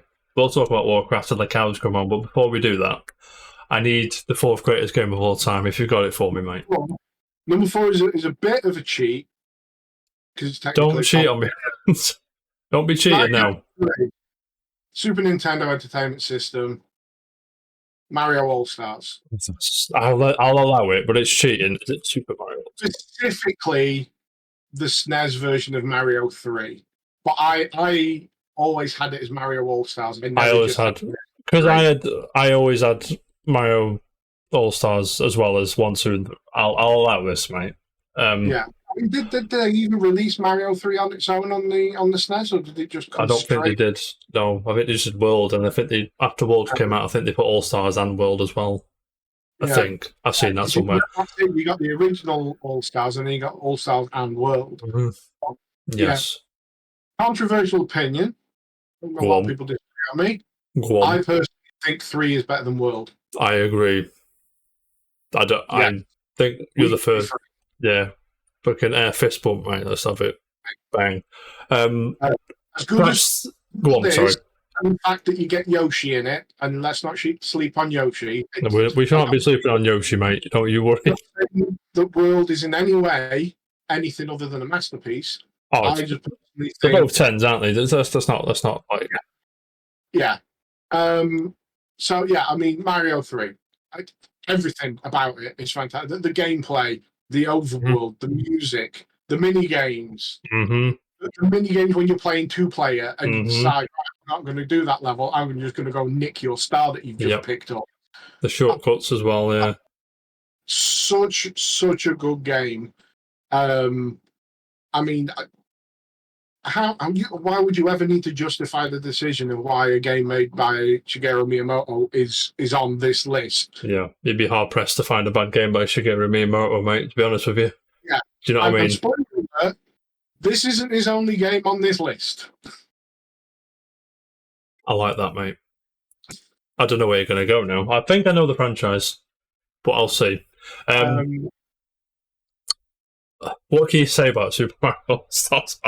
It's like 3 when it starts, and it seems to be that stage show, and you're going on and that whole aesthetic of them making it like a theatre performance, and the little touches of the scenery in the background being bolted on, and then you get to the end of the stage, and you're at the end of a stage. Like the curtain calls, and you're behind the scenes, and you jump and get the item in the thing. All the hidden bits. I know that obviously Mario World built on that even more with all the secret exits. All the hidden little extra bits and pieces. I spent what seemed like my entire childhood playing Mario 3. Yeah, same, mate. I love Mario 3. Probably more than life itself, to be honest. Obviously not, but it's an amazing game. I mean, I've got a lovely, really good condition box copy on the NES, which is. Have you now? Of all sorts, I was just 3. Sorry, just of 3 you've got. Oh no, I've got all 3 of them. I picked up a few years ago. A friend of my brother's on Facebook was, for some reason, selling very cheaply a very good condition boxed NES and about 5 or 6 games, and 3 of those games were Mario 1, 2, and 3. Also, you snapped that straight up, mate. You're like, yeah, I grabbed it. I think I paid £100 for the lot. That's not bad at all, mate. Especially for today's prices, mate. That's not bad at all. If it's decent condition, did you say? Really got some slight boxing on some of the boxes, but great condition, all complete. All have even got that Nintendo Now You're Playing with Power posters in them as well, which I'm going to find a frame and put one of them in and hang up. Yeah, where was it? Bradford's Summit Museum something in Bradford, they were selling the poster, a large Super Mario Brothers 3 yellow background poster. You know the one I mean. It's just like I need to get a frame for it and put it up, but it's so nice, mate. It's like a £5. Yeah. It's very nice print. I'm like, I love that, mate. I live for it. Good. Matt, how would you even describe the colossalness that is Super Mario All Stars? No, I mean, obviously, All Stars as a whole. I mean, Mario 3 was the key, but I mean, you got the original Mario, the absolute OG. Yeah. Mario 2, a game that doesn't get the respect it really deserves. Does it deserve it? Does it? Did you know it was based off Doki Doki Panic? I have no idea, mate. You played Doki Doki Panic? Just, I know it out of interest. I loaded it up on the wrong one, so like, this is weird. It's like the same, but it's different. But it's like, what's going on? Yeah. Obviously, the levels, the real Super Mario 2. Yeah. I mean, I mean, what were they thinking? They were like, "Yeah, we've made you a game that you all love. Now we're going to punish you for that love." This is an abusive relationship. Yeah, that, which again is sorry to quote, the real Mario Brothers 2 is on All Stars, isn't it? Yeah. And it's fucking nails, mate. Levels. Nails. Yeah, I've never got all the way through it. I don't think I have either. I've watched runners on YouTube. It's like, Jesus. Kind of masochist to decide, you know what, I'm going to speed run the lost levels. Well, not the world record is, but it's like 2 seconds. Yeah, it's probably like half a minute or something crazy. I saw it was Summer Games Done Quick, wasn't it? Or the annual Games Done Quick. I saw somebody was doing Super Mario Odyssey blindfolded. Why did you punish yourself in these ways? No, I watched someone. It was a streamer. I know it's off topic, I'm sorry, but kind of on speedrunning. Elden Ring, right? They had a dance mat. They were playing it with a dance mat on one screen, and on another screen they're playing it with a controller, and I'm like, I can't even. All I could do was clap, because it was just wonderful to watch. I have struggled scrolling through Reddit while I'm stirring a tea. I do as well. I was just like doing this, like, oh shit, I spilled the tea, I spilled sauce on myself or something, mate. You know what I mean? Crazy stuff. People I say got too much time on their hands, but they're really talented. Obviously, the hard work goes in as well. But I always used to see speedrunning and think, that's stupid. Why would you try and intentionally glitch a game to finish it quickly? And then when you start watching them, and it's like the amount of time you've got to spend perfecting these pixel perfect frame movement. Yeah. Some of them are just. I really went down a rabbit hole, and now up until I started using my my Prime subscription for this awesome channel. Yeah, I used to appreciate it. Used to do Games Done Quick. Yeah, they deserve it, man. They do wonderful work. It's just. I just put it on sometimes, and just even games I haven't played. I was watching Saw the video game. Oh yeah. So someone was like, "Oh, I'm just going to speedrun them." I'm like, I'm okay. Like, show me, and it was like proper breaking it. I'm like, all right, why this game? I don't know. Is the Link to the Past randomizer with crowd interaction? Yeah, so funny. So good. But yeah, and the amount of money they raise for charity is absolutely incredible. Definitely, mate. Definitely. Enjoy some of that. But yeah, I mean, what else can you say? What can you say, mate? General. Very deserving of its place. Do you know what I mean? But anyway, speaking of deserving of its place, Bill, we have a bronze badge or medal to give to the next one. And number 3. Whenever you're ready, mate. We're in the dizzy heights. Yeah, mate. We're nearly there. This was a hard decision on which order this 3 went. Yeah, I struggled top 3 or 4. Yeah. This 3, it was always going to be this 3. Right. But based on what I've eaten that day, it could change. My brain chemistry on any given moment could flip these around. But number 3, 1994 Nintendo masterpiece, Super Metroid. Ooh.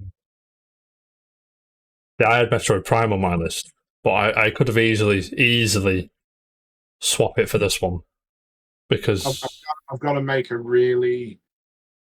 Got to be. This is a safe space, isn't it? Got to be honest. go on, I've not yet played Metroid Prime. you're not. I have not. I missed the GameCube generation at the time. I do have Metro. I do now. Recently, one of my more recent additions to my retro collection was, I think it's Metroid Prime 2. But we haven't had a chance to set up any of the retro consoles recently. Go on. Possibly. Yeah. I've got one of the Metroid Primes. We just picked it up. Haven't had a chance to play it. Yeah. But I do want to get the. I want to get the remake. Remaster is so good, mate. It's just. I need to get the remaster and play it. Mm-hmm. I'll just. Play That's one of the reasons I'm loving a lot of these remakes is because I never played the N64 or the GameCube. Mm-hmm. Yeah. I mean, as someone who had them, I imagine there are times where you'll go back, use those old controllers, and find it difficult. Yeah. For someone that never really had it the first time round, it makes, as good as the games are, it makes it very difficult to be able to get back into it. So, the remake to look at, I'm definitely going to go for Prime. But Super Metroid was back to Prime just for 2 seconds. I'm sorry. Back to Prime. On the original Prime, there's no dual analog sticks. It was all like side, and then you have to press aim to up and down. Really weird. But in the remaster, they put dual sticks in, and it's like wow. Do you know what I mean? It's like, have you played the remaster of GoldenEye, the Xbox version? They've done that as well. Yeah, they played the Switch version. It's like this is so much easier. It is. Yeah, I was like, wow.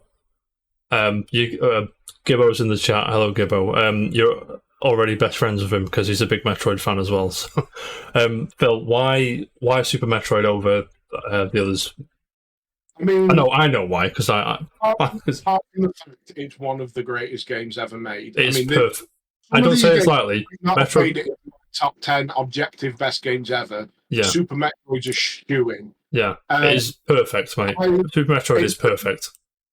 In terms of influential games, I remember exactly where I was, what I was doing the day I got this game. Mm-hmm. It was my 12th birthday. I was at the car boot in Crewe with my mum. Which one? The one that used to be behind the market hall. Yes, I love that. I love that. When that went, I was fuming, mate. But I love going there. The stall used to be, if you go in the market hall now and you go out of that back door. Mm-hmm. I know exactly what you mean. Yeah. To the right, the last stall on the right was this person that used to sell like electronics and computer stuff. Yeah. Always the first one I went for. Yes, I get like writing them all down. With all of the figures, because as much as I wanted the Transformers she was selling, she was gouging you. She was a flipper before they were having your pants down, mate. And somebody was selling a boxed Super Nintendo, the Mario All-Stars edition, with a boxed Nintendo Super Scope with the Scope 6 game and Battle Flash. Fantastic Super Scope game. This already sounds wonderful, mate. The big box version of Super Metroid, the one that came with the player's guide. Yes. Is now about £200-300 to buy. Have you still got this version? I wish. Oh. I mean, I didn't. I don't have any of that anymore because this was the days when I had to rebuy everything because it all got given away, sold, broken, given away, traded in, etc., etc. Yeah, that's a shame, man.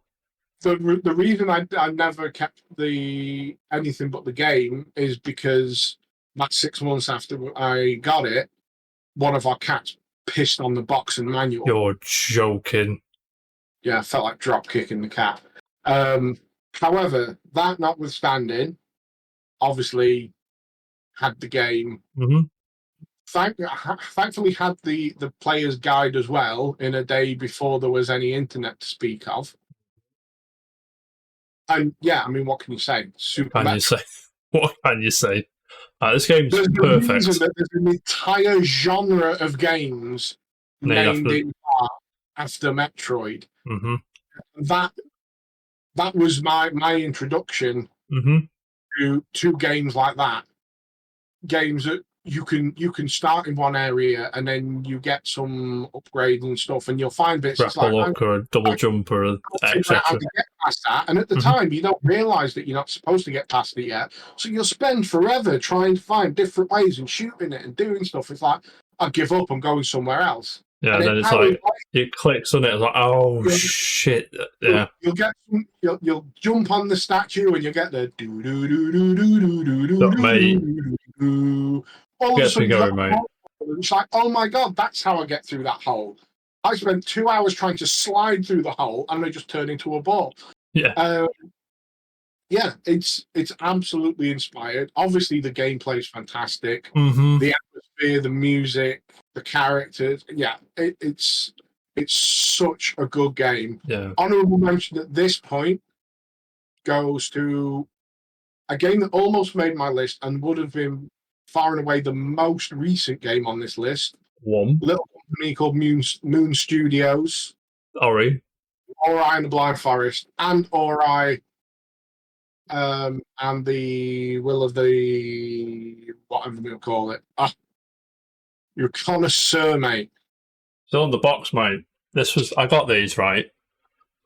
I was in game, and it was like buy three for 20 quid or something. It was. I got this, something else, and it was in the pre-owned section, right? I thought, yeah, I like that game. I'm going to get the box. I think it was Darksiders, the isometric one. Genesis, is it?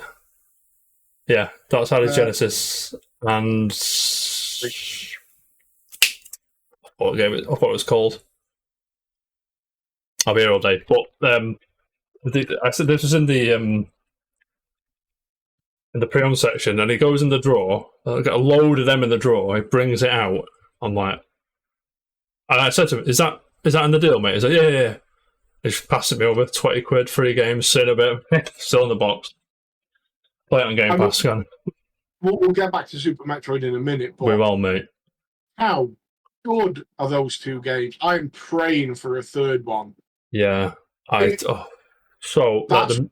the first games in a very, very long time that has made me feel the way, in terms of gameplay, that Super Metroid made me feel. And it reignited. The reason it almost made my list is because that the first game is responsible for reigniting my love of Metroidvanias. Yeah. There was quite a few Metroidvanias from the indie scene before the Blind Forest, but I think, again, the Blind Forest was like, oh, these games are wicked again. Yeah. Like, do you know what I mean? There have been others that I've tried to play, and for one reason or another, maybe they're too hard and I'm too old to play particularly things now. Not that Ori is particularly easy. There were times there were times that I was raging at that game. Yeah. But the gameplay, the music, the aesthetics. The piano, mate. The piano is just right from the beginning of the game that you just like, right, okay, yeah, this story is going to absolutely tear my heart out. Mm-hmm. And it does, to be fair. It does. Yeah. There are a few games that straight off the bat, the only other one I can think that hits you that hard at the beginning is The Last of Us. You know the bit at the start, but you're about half an hour in. 2 or 1? The end of the prologue. Yeah. In 1. No, yeah. No, yeah. I know exactly what you're saying. The show was great as well, by the way, everyone. Oh, yeah, amazing. But yeah, Ori, both games. I mean, I've lost Phil. Oh no. Just boot him a second.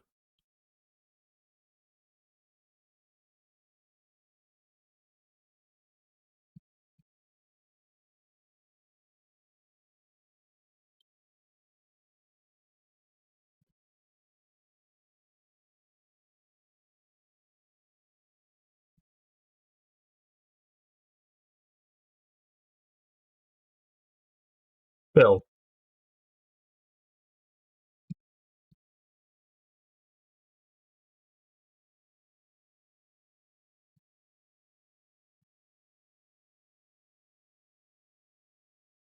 Oh no.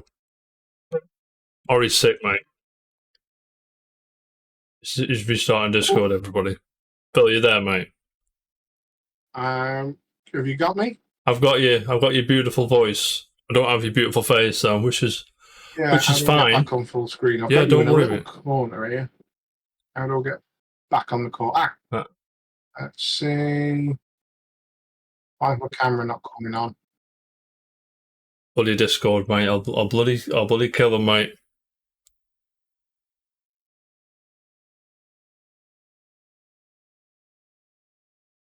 Give me 2 seconds. Mate, right, you take your time. I'll I'll just go shove out how good Ori is, mate. I'll just show me a nice box off, mate. Still in its packet. So Look at this, mate. It's beautiful. Hey, there we go. You got me again. There. Sorry about that, everyone. Bill, Ori's been. What were we saying? I'm lost now. That game was so influential on us that when we had to postpone our wedding because of the disease which will not be named, I made it up to Rach by buying her a new kitten because I'm a glutton for punishment. And because we both loved those games, I went and found her a white kitten, and this white kitten was called Ori. And she's around it somewhere. But yes, we have a cat. That's wicked. That's wicked, mate. That's cool. But yeah, fantastic game. Yeah. And made me feel a lot the way I remember playing the first, not the first Metro, but playing Super Metroid. It's, another Nintendo masterpiece. Oh, yeah. Did you play Dread? Just quick to veer off again. I've got the collector's edition. Did you like? Yes, I've commented on your picture. Of course you did. Did you like Dread? I loved it, apart from the one thing that I hated the same way I hated it in Resident Evil 2, which was the Emmy mechanic, the bit where all of a sudden you've got to drop everything and run. Yeah, I get what they were trying to do. I didn't hate it. Yeah, it goes completely against why I play those games. Now I've completed it, and I can look back, I can appreciate it. And it's not as bad as my. It's also because these days I'm an absolute scrub, and I haven't got time to play difficult games. No time for that, mate. No time for that. Go back over and over again and just be like, sod this. And I did at one point when I got to the purple Emmy, the proper did. Yeah. The bastard, mate. Rage quitting and didn't go back to it for months. Really? And just ended up playing something else for. It's fair enough, mate. Then I eventually went back, completed it. Glad I did. Incredible game. Right. When Samus starts speaking Cho's ass off, mate, just that one line, I'm like, come on. Do it for me. Brain. Yeah. I was hyped when they announced it. It's like, we're getting a new 2D Metroid. And there's like. As good as the 3D ones look, and as much as I do need to go and play Prime, for me, there's certain games where 2D is king. Yeah. While we're on 2D games, Bill, if I may, while we're on 2D games, the subject, the Prince of Persia: The Lost Crown is getting a lot of shit, and I don't know why. That game looks sick. Yeah, well, I haven't really. I haven't looked since Reddit's been down for 2 days because of this blackout. I haven't really paid attention to much. So, who's giving this game? My mates at work today were going, "Oh, did we want a 3D?" I'm like, this game looks incredible. What are you talking about? Amazing. Like the 3D one will come. Don't worry. This game is. Keep your 3D games. If I want a Metroidvania style game, I want it 2D. Exactly. Most of the time. Exactly. Yeah, man. I agree, mate. Fuck them. Anyway, back to Super Metroid, the greatest game ever made. I forget, what can you say? Incredible. One of the greatest protagonists, one of the greatest antagonists. Oh, Big Ridley, mate. What a legend. When they find that is still one of my favourite reveal videos ever for Smash Brothers. Ridley? Yeah. Yeah, I was like, what is this? And I was like, thinking, what the fuck? And then Samus walks in, I was like, okay, we're going there, mate. And then he just kills Mario in the face. A Mega Man, I think. So good. So good. So good, mate. But yeah, and again, that's what, because I mean, obviously the Super Mario film, the new one, obviously, Wonderful, mate. Absolute art. What I'm hoping this now means, given the success, I know where you're going to go with this, mate. I know. we're going to get more Nintendo films. Hopefully, I mean, mate. obviously the pie in the sky dream is the Smash Brothers cinematic universe, but if we can get a Metroid film and a Zelda film. Yeah, I was going to say, apparently the Zelda film's next, I believe, from what people are saying and the whispers you hear, mate. But I'll tell you what I can fucking get. Like, oh yeah, I mean, after that, after all of the crap that was being flung at the like the voice casting options, I hate to be that guy, but I didn't have a problem with the voice cast prior to watching it. I'm sure you're the same. I never had an issue with it, and it happens all the time. You just need to go back and look at all of the shit that was spoken about Heath Ledger being chosen to play the Joker. Yes, I say it all the time. People don't believe me. I'm like, go look at fucking internet forums from about that time. People are livid, mate. Like, well, that prick from Knight's Tale? Is it? Yeah. Yeah, that prick from Knight's Tale going to be like he's an actor, mate. It's like Robert Pattinson with Batman. It's like he's fine. He's good.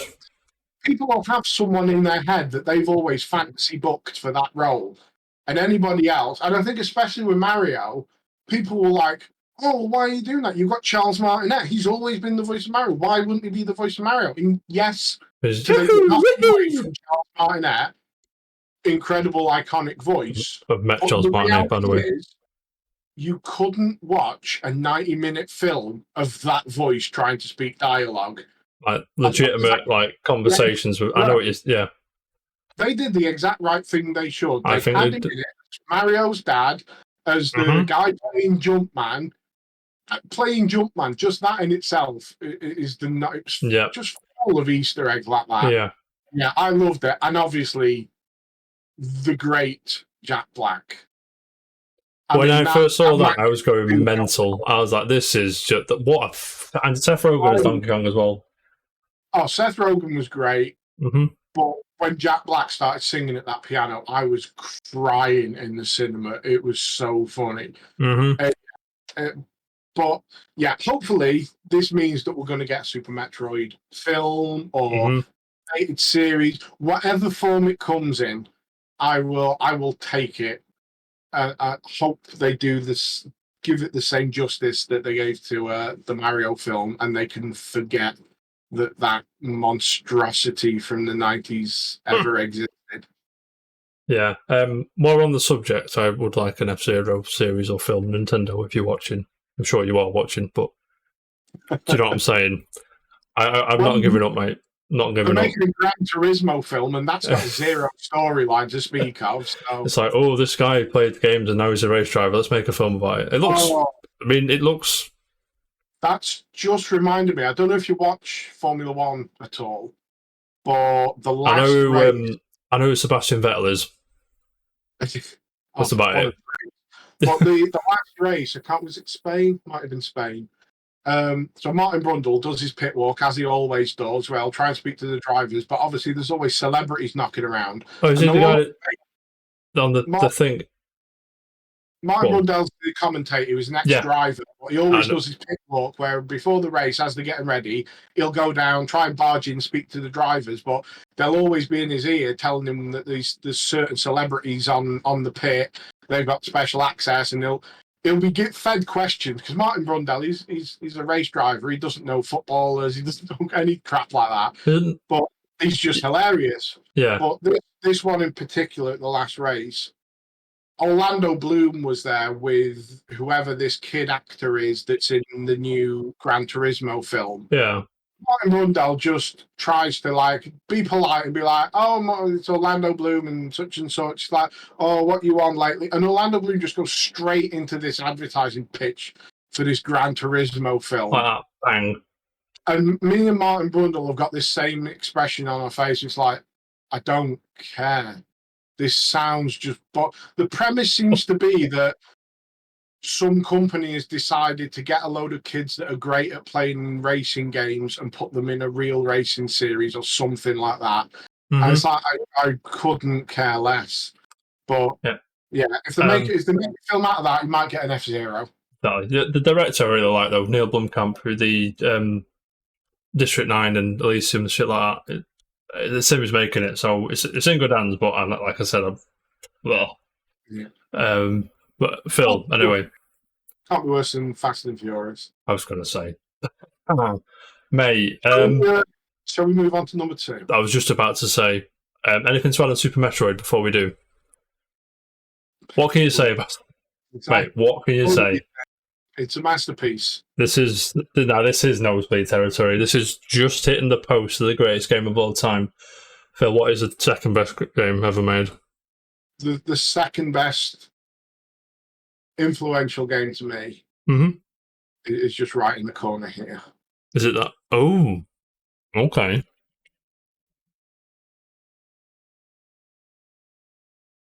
Okay. I had that picked as number 1, so I wasn't far off. Phil. Almost number 1. I'm interested now. I mean, I get what Keith. Final Fantasy 7. Why? It's not a bad game. It's what am I going to say? The game speaks for itself. Like I say, the game speaks for itself. Yeah, it's another one of those games that I remember how I came upon it. I remember this as well. I remember exactly what shop it was, what shelf the game was on. See, I never bought my first version of this. You know, I was in high school. So what year were we? 97. 97. Oh, I would have been in year 8 or 9 in high school. Yeah. And I was round a friend's house. It was a friend that I never really actually hung out with them much. We were friendly at school, but for some reason, it's the one and only time I'd ever been to his house. And lo and behold, mate. Queen Street by the park. All right. And we were in his house, and he just happened to be, we were talking about games, and he'd be like, "Oh, have you played this?" And handed me his copy of Final Fantasy VII. I'd never heard of Final Fantasy. And I looked at the case, and it doesn't really tell you. You look on the back of the case. You know what got me on the back? I saw it was on 3 discs. I was like, oh, Jesus Christ. Well, that's what I noticed. I was like, why is it 3 discs? It's like, is this 3 games? It doesn't really tell you anything. Obviously, if you'd already knew Final Fantasy, I mean, even if you already knew Final Fantasy, this was such a departure. Yeah. In ways from the 2D ones. Fun fact for Final Fantasy: that's the first one to release in Europe. Final Fantasy 7. Did you know that? I didn't. I thought 6. Oh no, they released 6 afterwards, didn't they? Yeah. They're like, oh, this is popular. Bang, there you go. Yeah. They released it on the PS1 after the success of 7. Yeah. So yeah, I had no idea. I was the same. I had no idea. I've never heard of this series in my life. Yeah. So he's like, "Oh yeah, I've finished it. You can borrow it." Borrow it. He never got it back. No, of course, he never got it back, mate. And he also lent me one of the few items from my childhood of gaming that I still have. Unfortunately, I can't get it because it's buried in the storeroom with all the stuff at the minute. Yeah, no worries. What is it?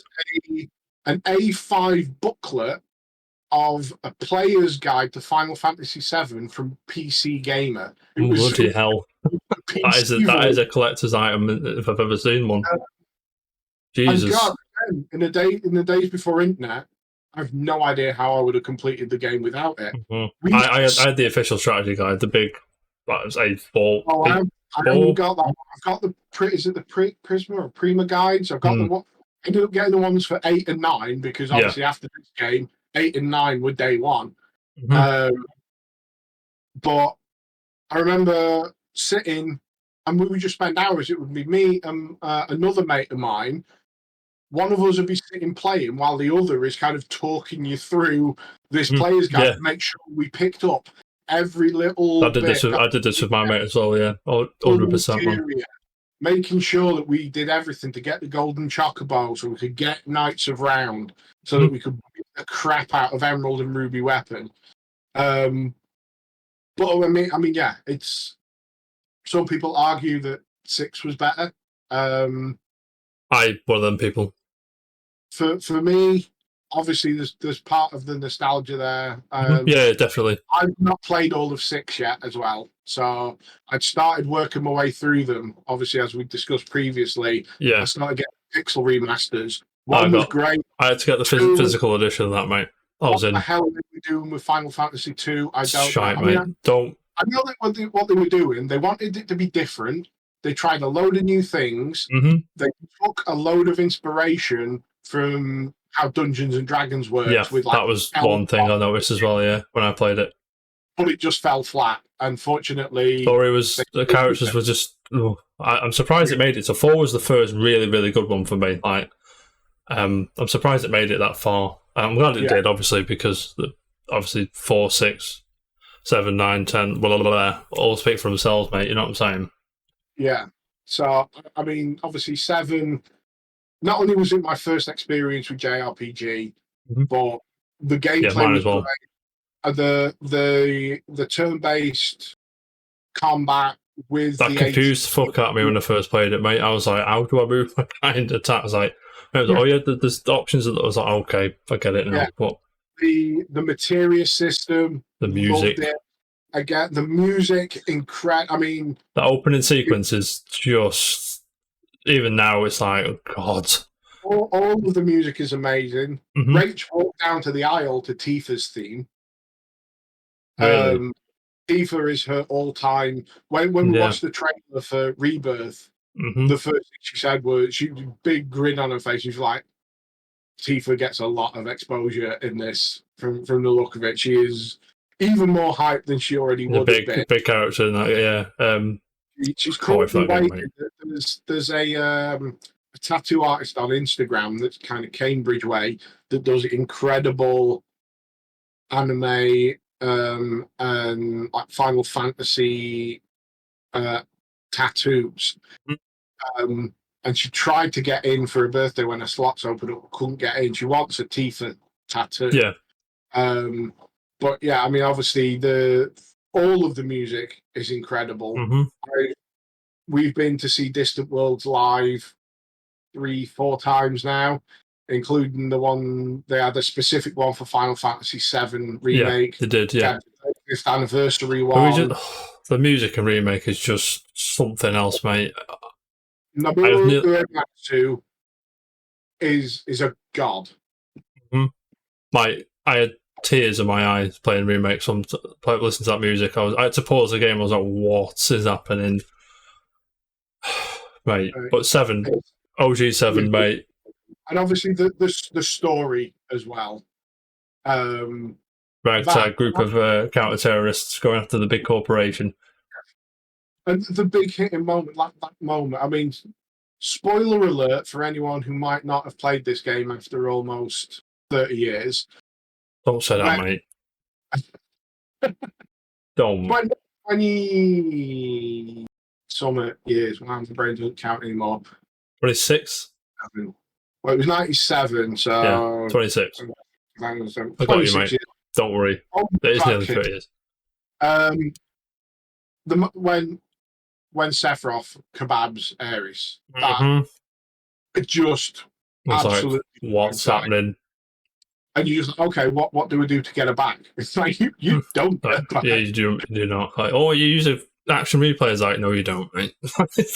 all of the rumours that went around on all these different ways that you could stop a dino, you could bring her back. There was a golden phoenix down somewhere that you could use on. All of this that people kind of spread around. Nope. It was all along the same lines of the cheat that could make Lara Croft naked in the first Tomb Raider. It's like, it don't exist. Yeah, it's not a thing, mate. I can't believe you believed it, because of course it wasn't real. I mean, in terms of influence to me, yeah, hugely. Obviously, after that, I was hooked. 8 doesn't get the it deserves a lot of the time. There's a reason for that, mate. I loved it. You're wrong. I think you should leave my channel now. Bye. And 9, again, Nine's. I love the art form, the art style of 9. Mm-hmm. Have you seen the fan remake project, which is 20 minutes slice of it? I've seen little bits of it. It's nice, mate. It's very nice. It gets me gooey for a Final Fantasy 9 sort of. We need some remakes. Yeah, for that. That is. Let's get 7 finished first. Let's not give them any more to distract. Nothing else to do, mate. Just get on with it. Let's get Rebirth and then Reloaded or whatever they want to call it. Resurgence, Revenge, whatever the fuck you want to call it. Something, mate. And then I've got to say, if in terms of my next favourite Final Fantasy game, it has to be 10. Yeah, 10 gets a lot of love, and rightly so. It's great. 10 is fantastic. It was. I remember I didn't really play it at the time because I never had a PS2. Mm-hmm. I remember seeing the hype about it and the fact that it was voiced. A lot, quite a lot of the lines were voiced as well, not just like. It itself was worth it just for Tidus's laugh. But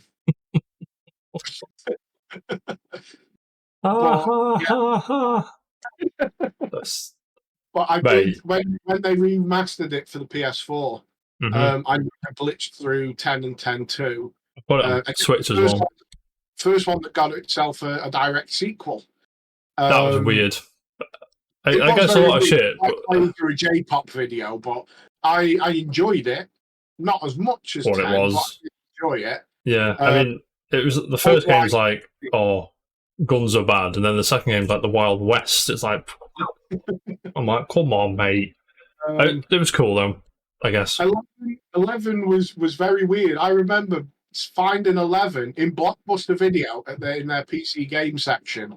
I was like, oh, there's a Final Fantasy game on PC. At the time, I had no idea what MMORPG meant or was. I just saw this Final Fantasy game for 15 quid.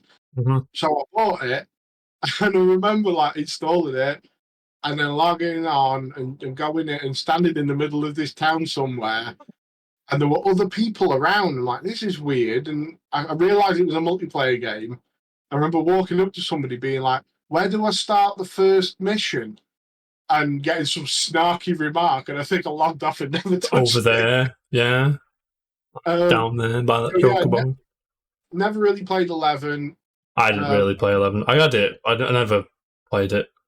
I've played a bit of 12, but I really need to give that a proper go on the remaster. Gibbo likes 12 a lot. The guy who just commented in the chat, then he's really fond of 12. I've had 13 on the 360. I found it but it was like playing Final Fantasy on pure rails. I mean, it was very shiny and flashy. The paradigm system seemed to be interesting for about 10 minutes, and then I just lost interest. When you look back at 7, it was a lot more on rails than you realised. Yeah, but definitely. There was the illusion of the open world. Well, not the illusion, but like. There was none of that in 13. So 13 I've never bothered with. 14 I did play a little bit of the remade MMO, and that's now massively popular. When we huge, yeah. Reborn, huge. When we went to the last Distant Worlds, I'd say 50% of the people there were there because of Final Fantasy 14. I believe you, mate. Yeah, I believe you. I want to go in 14 because it's got Nier stuff in it, and it's got Kefka in it, and I'm just like, I said to Chloe, friend of the show, and I'm just like, how much do I have to play to get to this stuff? He's like, ooh. It's in like the 3rd or 4th expansion, so it's gonna. I'm like, I'll just watch it on YouTube. I'm good. Yeah. I feel like the boat's gone now for me to jump into 14. Do you know what I mean? Again, if I had time to jump into an MMO, I'd give it a go. It would be. Yeah, I agree, man. It's mostly free now. I enjoyed 15 quite a lot. It kind of got mixed response, but 15 was way better than I thought it was going to be after the development it had. Do you know what I mean? Yeah. The music was good. The music's always good, mate.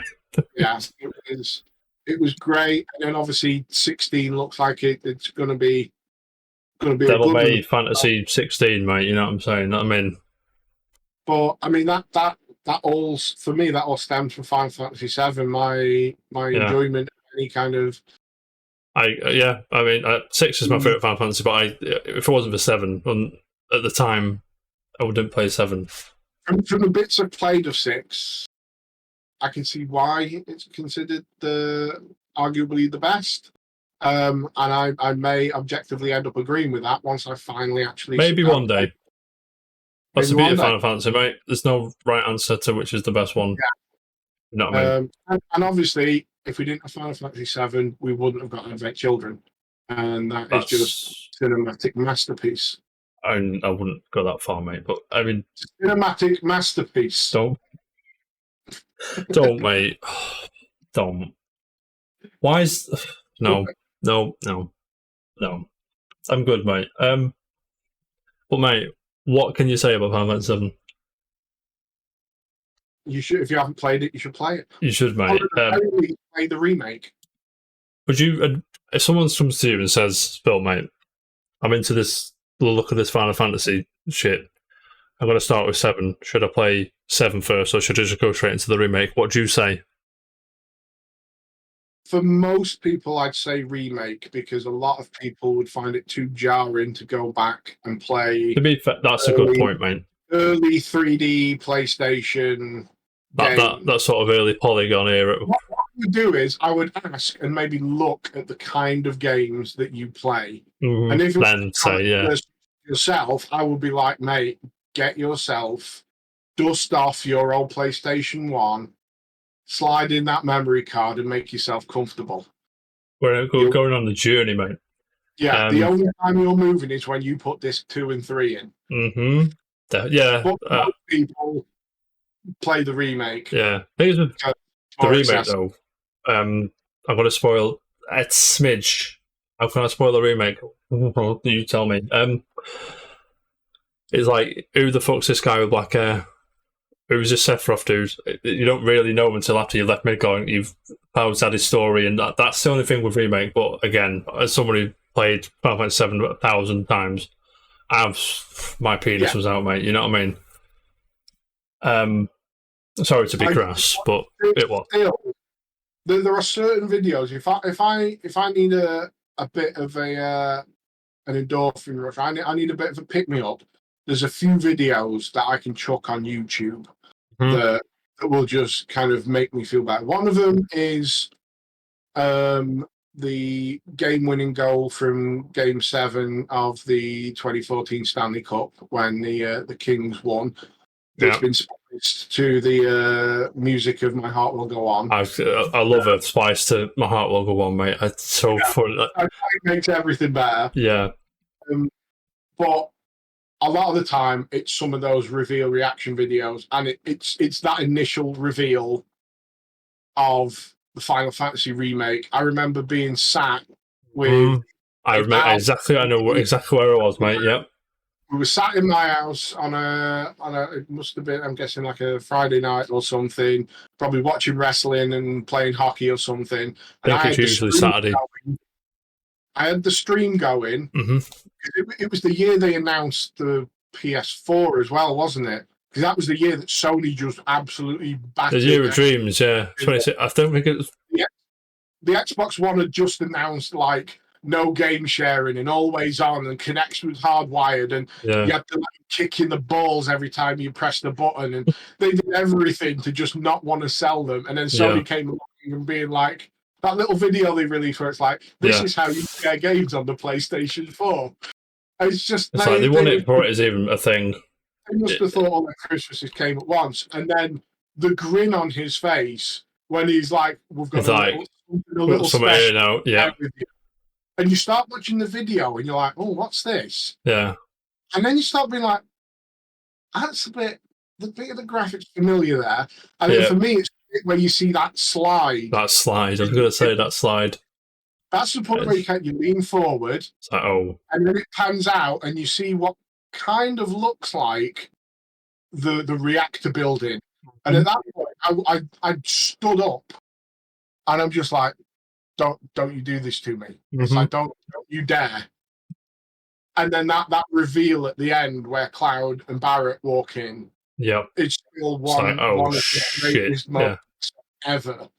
And then the long wait for it to actually come out. The very long wait. I'll say 4 or 5 years, something like that. I would rather a game be late mhm. and worth it. Yeah, because they outsourced it originally, didn't they, to CyberConnect 2, who eventually went on to make Dragon Ball Z Kakarot. Don't know if you played that. I did not. The thought was there and the heart was there, mate. I'll just say that. But then they brought it in house and they've got all the big heads on it, and it's like, okay, we're in. Let's have it, mate. So good. Also, before we go on to number one, mate, we're talking about reveals. One of my favourites ever is catching people out of. Have you seen the Sephiroth reveal for Smash Brothers? The Sephiroth reveal video. Yeah, have you ever seen that?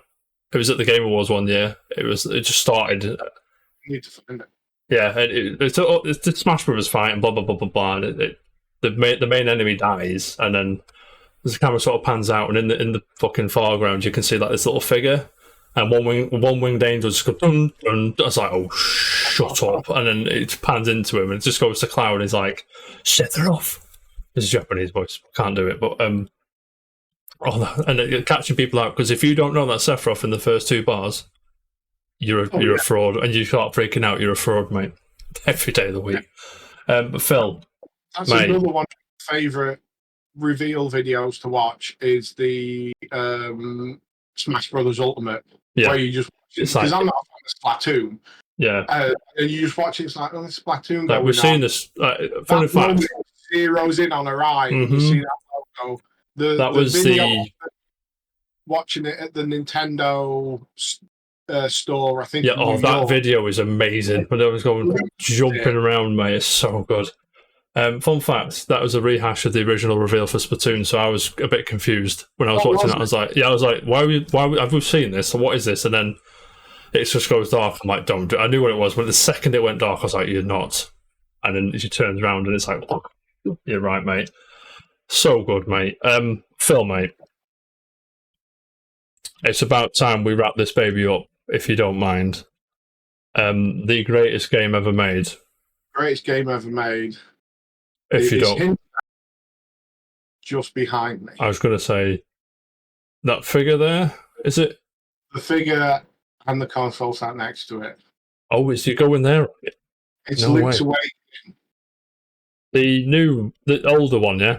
The new one is amazing. Yeah. But we are talking the OG. We are talking OG one. No way. Not DX, not colour. Not DX. None of this nonsense, mate. The vanilla Legend of Zelda, Link's Awakening. This is the second Zelda game to win a number 1 game of all time, by the way.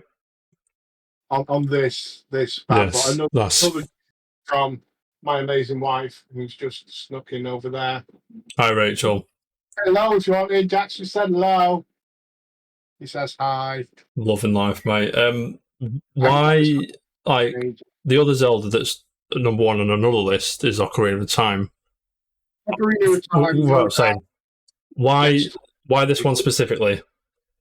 You're going to turn it on for me. Yeah, so I'm just going to turn this off so you can hear it in its glory. Oh, I love that, mate.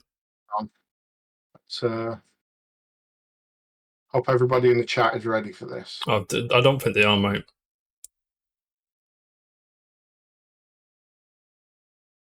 I love that, mate. Just play the game like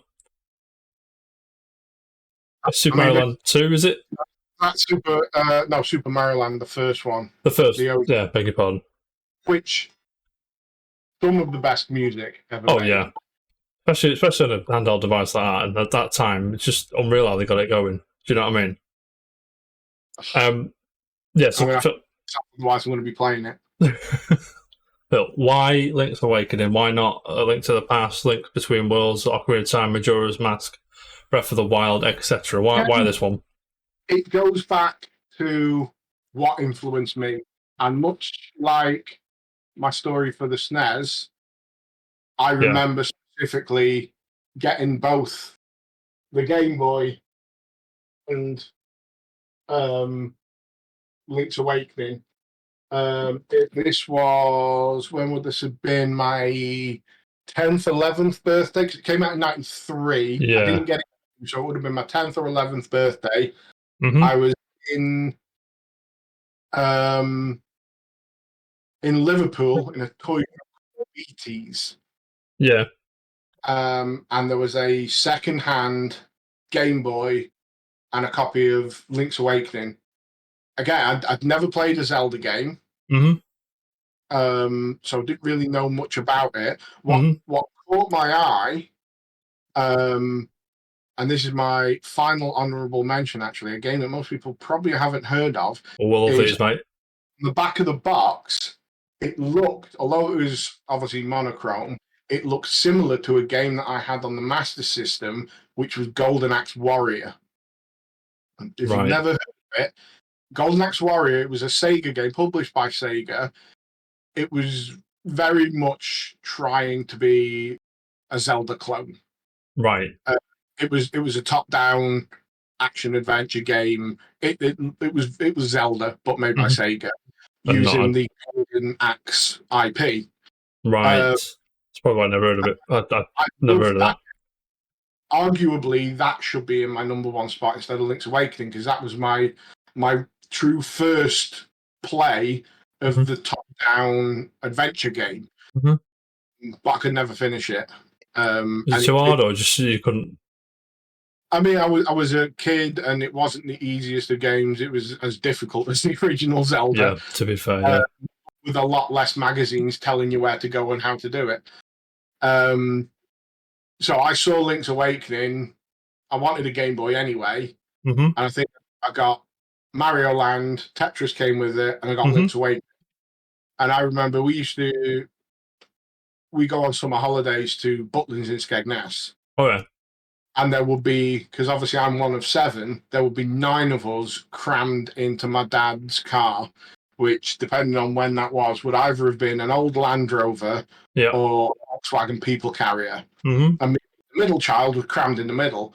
So I distinctly have memories of being sat, crammed in the middle of this car, but for once, not caring, because I spent the entire 4-hour journey just staring, playing Zelda until the batteries ran out. Yeah. And you were fuming, mate. Yeah. I got my dad to get me some more batteries. Yeah. Shop now, mate. Go to the shop now. Yeah, if all I've got to do is buy you 4 double A's to keep you happy for hours, that's a bargain. Yeah, mate. To be fair, yeah. But yeah, so that's specifically why that. I mean, I also think it's an amazing game. Oh yeah. I mean, Link to the Past, incredible. I've always preferred the 2D Zeldas, but that's partly because, again, like the 3D Metroids, I missed the N64 and the GameCube generation the first time around. So, as objectively good as I know Ocarina and Majora's Mask are, and we do have both of them. I've got the nice boxed Majora's Mask nestled between the amiibos downstairs. Majora's Mask. I think the boxed one is actually Rach's version. Yeah. And we've got a gold Ocarina of Time. I have an actual Ocarina on the shelf being nestled by a white hand. Do you actually? That's incredible, mate. Yeah, it was a Christmas present from my sister. It comes with a songbook to show that tells you how to play Zelda themes. Of course it does, mate. Lovely, mate. 3DS, mate. Go on, sorry. But yeah, I mean, I personally prefer. I mean, the first Zelda game the first 3D Zelda game I've played the completion was Breath of the Wild. Oh, really? Yeah, I missed all, even like Wind Waker. We've got them, and I intend to all of play Wind Waker, mate. But haven't yet. You're in for a treat, mate. I mean, I love the other 2D ones. So obviously, Link to the Past, Link Between Worlds. I've got that and played that. Rach bought me that. Play that on the 2DS. I downloaded on the 2DS Oracle of Time, Oracle of Ages. Great games, but for me, Link's Awakening, Oracle of Seasons. The reasons I love it. Oracle of Seasons. Sorry, yeah, confused. One of the reasons that I love it is it's Legend of Zelda, and Zelda's not in it. Yeah. It's Karin instead. hmm And it's just a great game. And the remake should be the benchmark for how you remake a game. hmm It's absolutely incredible. I've got my collector's edition on the shelf. Yeah. Again, Rach got me. She is massively an enabler of my obsession with some things. Yeah. And it's just, both in their own ways, the remake is incredible, and I just blitzed through it. But I can pick up. I've played Link's Awakening so many times. I can pick it up and just blast through. I Yeah, could just straight in there. probably attempt to speed run it if I really wanted to. But I Ooh, like to enjoy the game. Oh, you should speedrun, mate. But yeah, I'm just gonna shove in a second. Lee's messaged me saying Wind Waker was the tits. So there you go, mate. Lee, if you're listening, why aren't you actually on the Twitch chat? Lee. That's how it works. Yes, Lee. Welcome to the future. Yeah. Just get a grip, mate. Out there, if you're watching this like on a console or something, there's a little button in the bottom that says join the chat, and you can just scan the code and join the chat on your phone while you're watching on your TV. What is this, the future? What I do when I'm watching and I want to chat shit to them. You don't watch on the TV. You don't. Oh, I do, because I'm sat downstairs. What a legend, mate. I'll just chuck it up on the Xbox and use my phone for the chat. Exactly. Yes, mate. I get you in like 65-inch 4K glory, mate. Not on it, he says. I don't know what that means. He's on it, mate. But yeah. Okay. Phil, mate, anything to add? The greatest game of all time. I mean, just look at him, mate. Look at him. Just absolute legend. Phil, mate. So yeah, that's my subjective top 10 most influential games to me. Your results may vary. Your results always vary, mate. Could you just... I've deleted my list, Phil. Could you just go through them again? So number 10 was... Again. So number 10. Oh, can we have that like that top 10 Radio 1 music? Can you bring that I can sort that out, mate. Let me just have a look. Yeah, just bring that down so we can do the whole whole thing with the next one. But so for me, number 10 was Fallout 3. Number 9 was Sonic 1 Master System version. Mm-hmm. Number 8 was Mass Effect 2, PC or 360 version. Played them both. You're on them, yeah. Number 7 was Sid Meier's Civilization 4.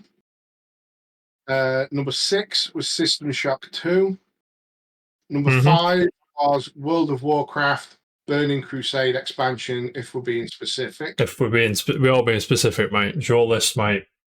Number 4, Mario All-Stars, again, specifically zeroing in on Mario 3. Mm-hmm. Bronze medal at number 3 goes to Super Metroid. Silver medal at number 2, Final Fantasy 7. Mm-hmm. And the all-time number 1 most influential game to me as a gamer and a person and a gentleman and a scholar, Link's Awakening, the original, on the OG Grey Brick. There you go. Read it and weep. We'll listen to it and weep. Phil, mate, I've had a wonderful time chatting video games with you, mate. Yeah. I hope you can come again. Yeah, welcome anytime, mate. What I'll do, I'll leave you in the chat if you want to jump on. Just jump in, mate. Honestly, there's no bother. Yeah. So, if you want to come on to your top 10, ring it in. Just get in touch.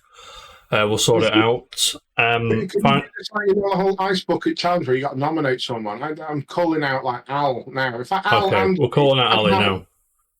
All of you. Yeah. Come on. I will tell you that your taste is shite, mate. You know what I'm saying? Yeah. Have Lee come on so we can all just... Lee can come on, tell us all his terrible taste in video games. I can't wait for that. I'll expect things from. Yeah, exactly. Just, mate. Yeah, if you're watching on YouTube, do the stuff for me, because YouTube's killing me at the minute. Like, subscribe, share with your friends, tell us your top 10, or again, come on the show, let us know.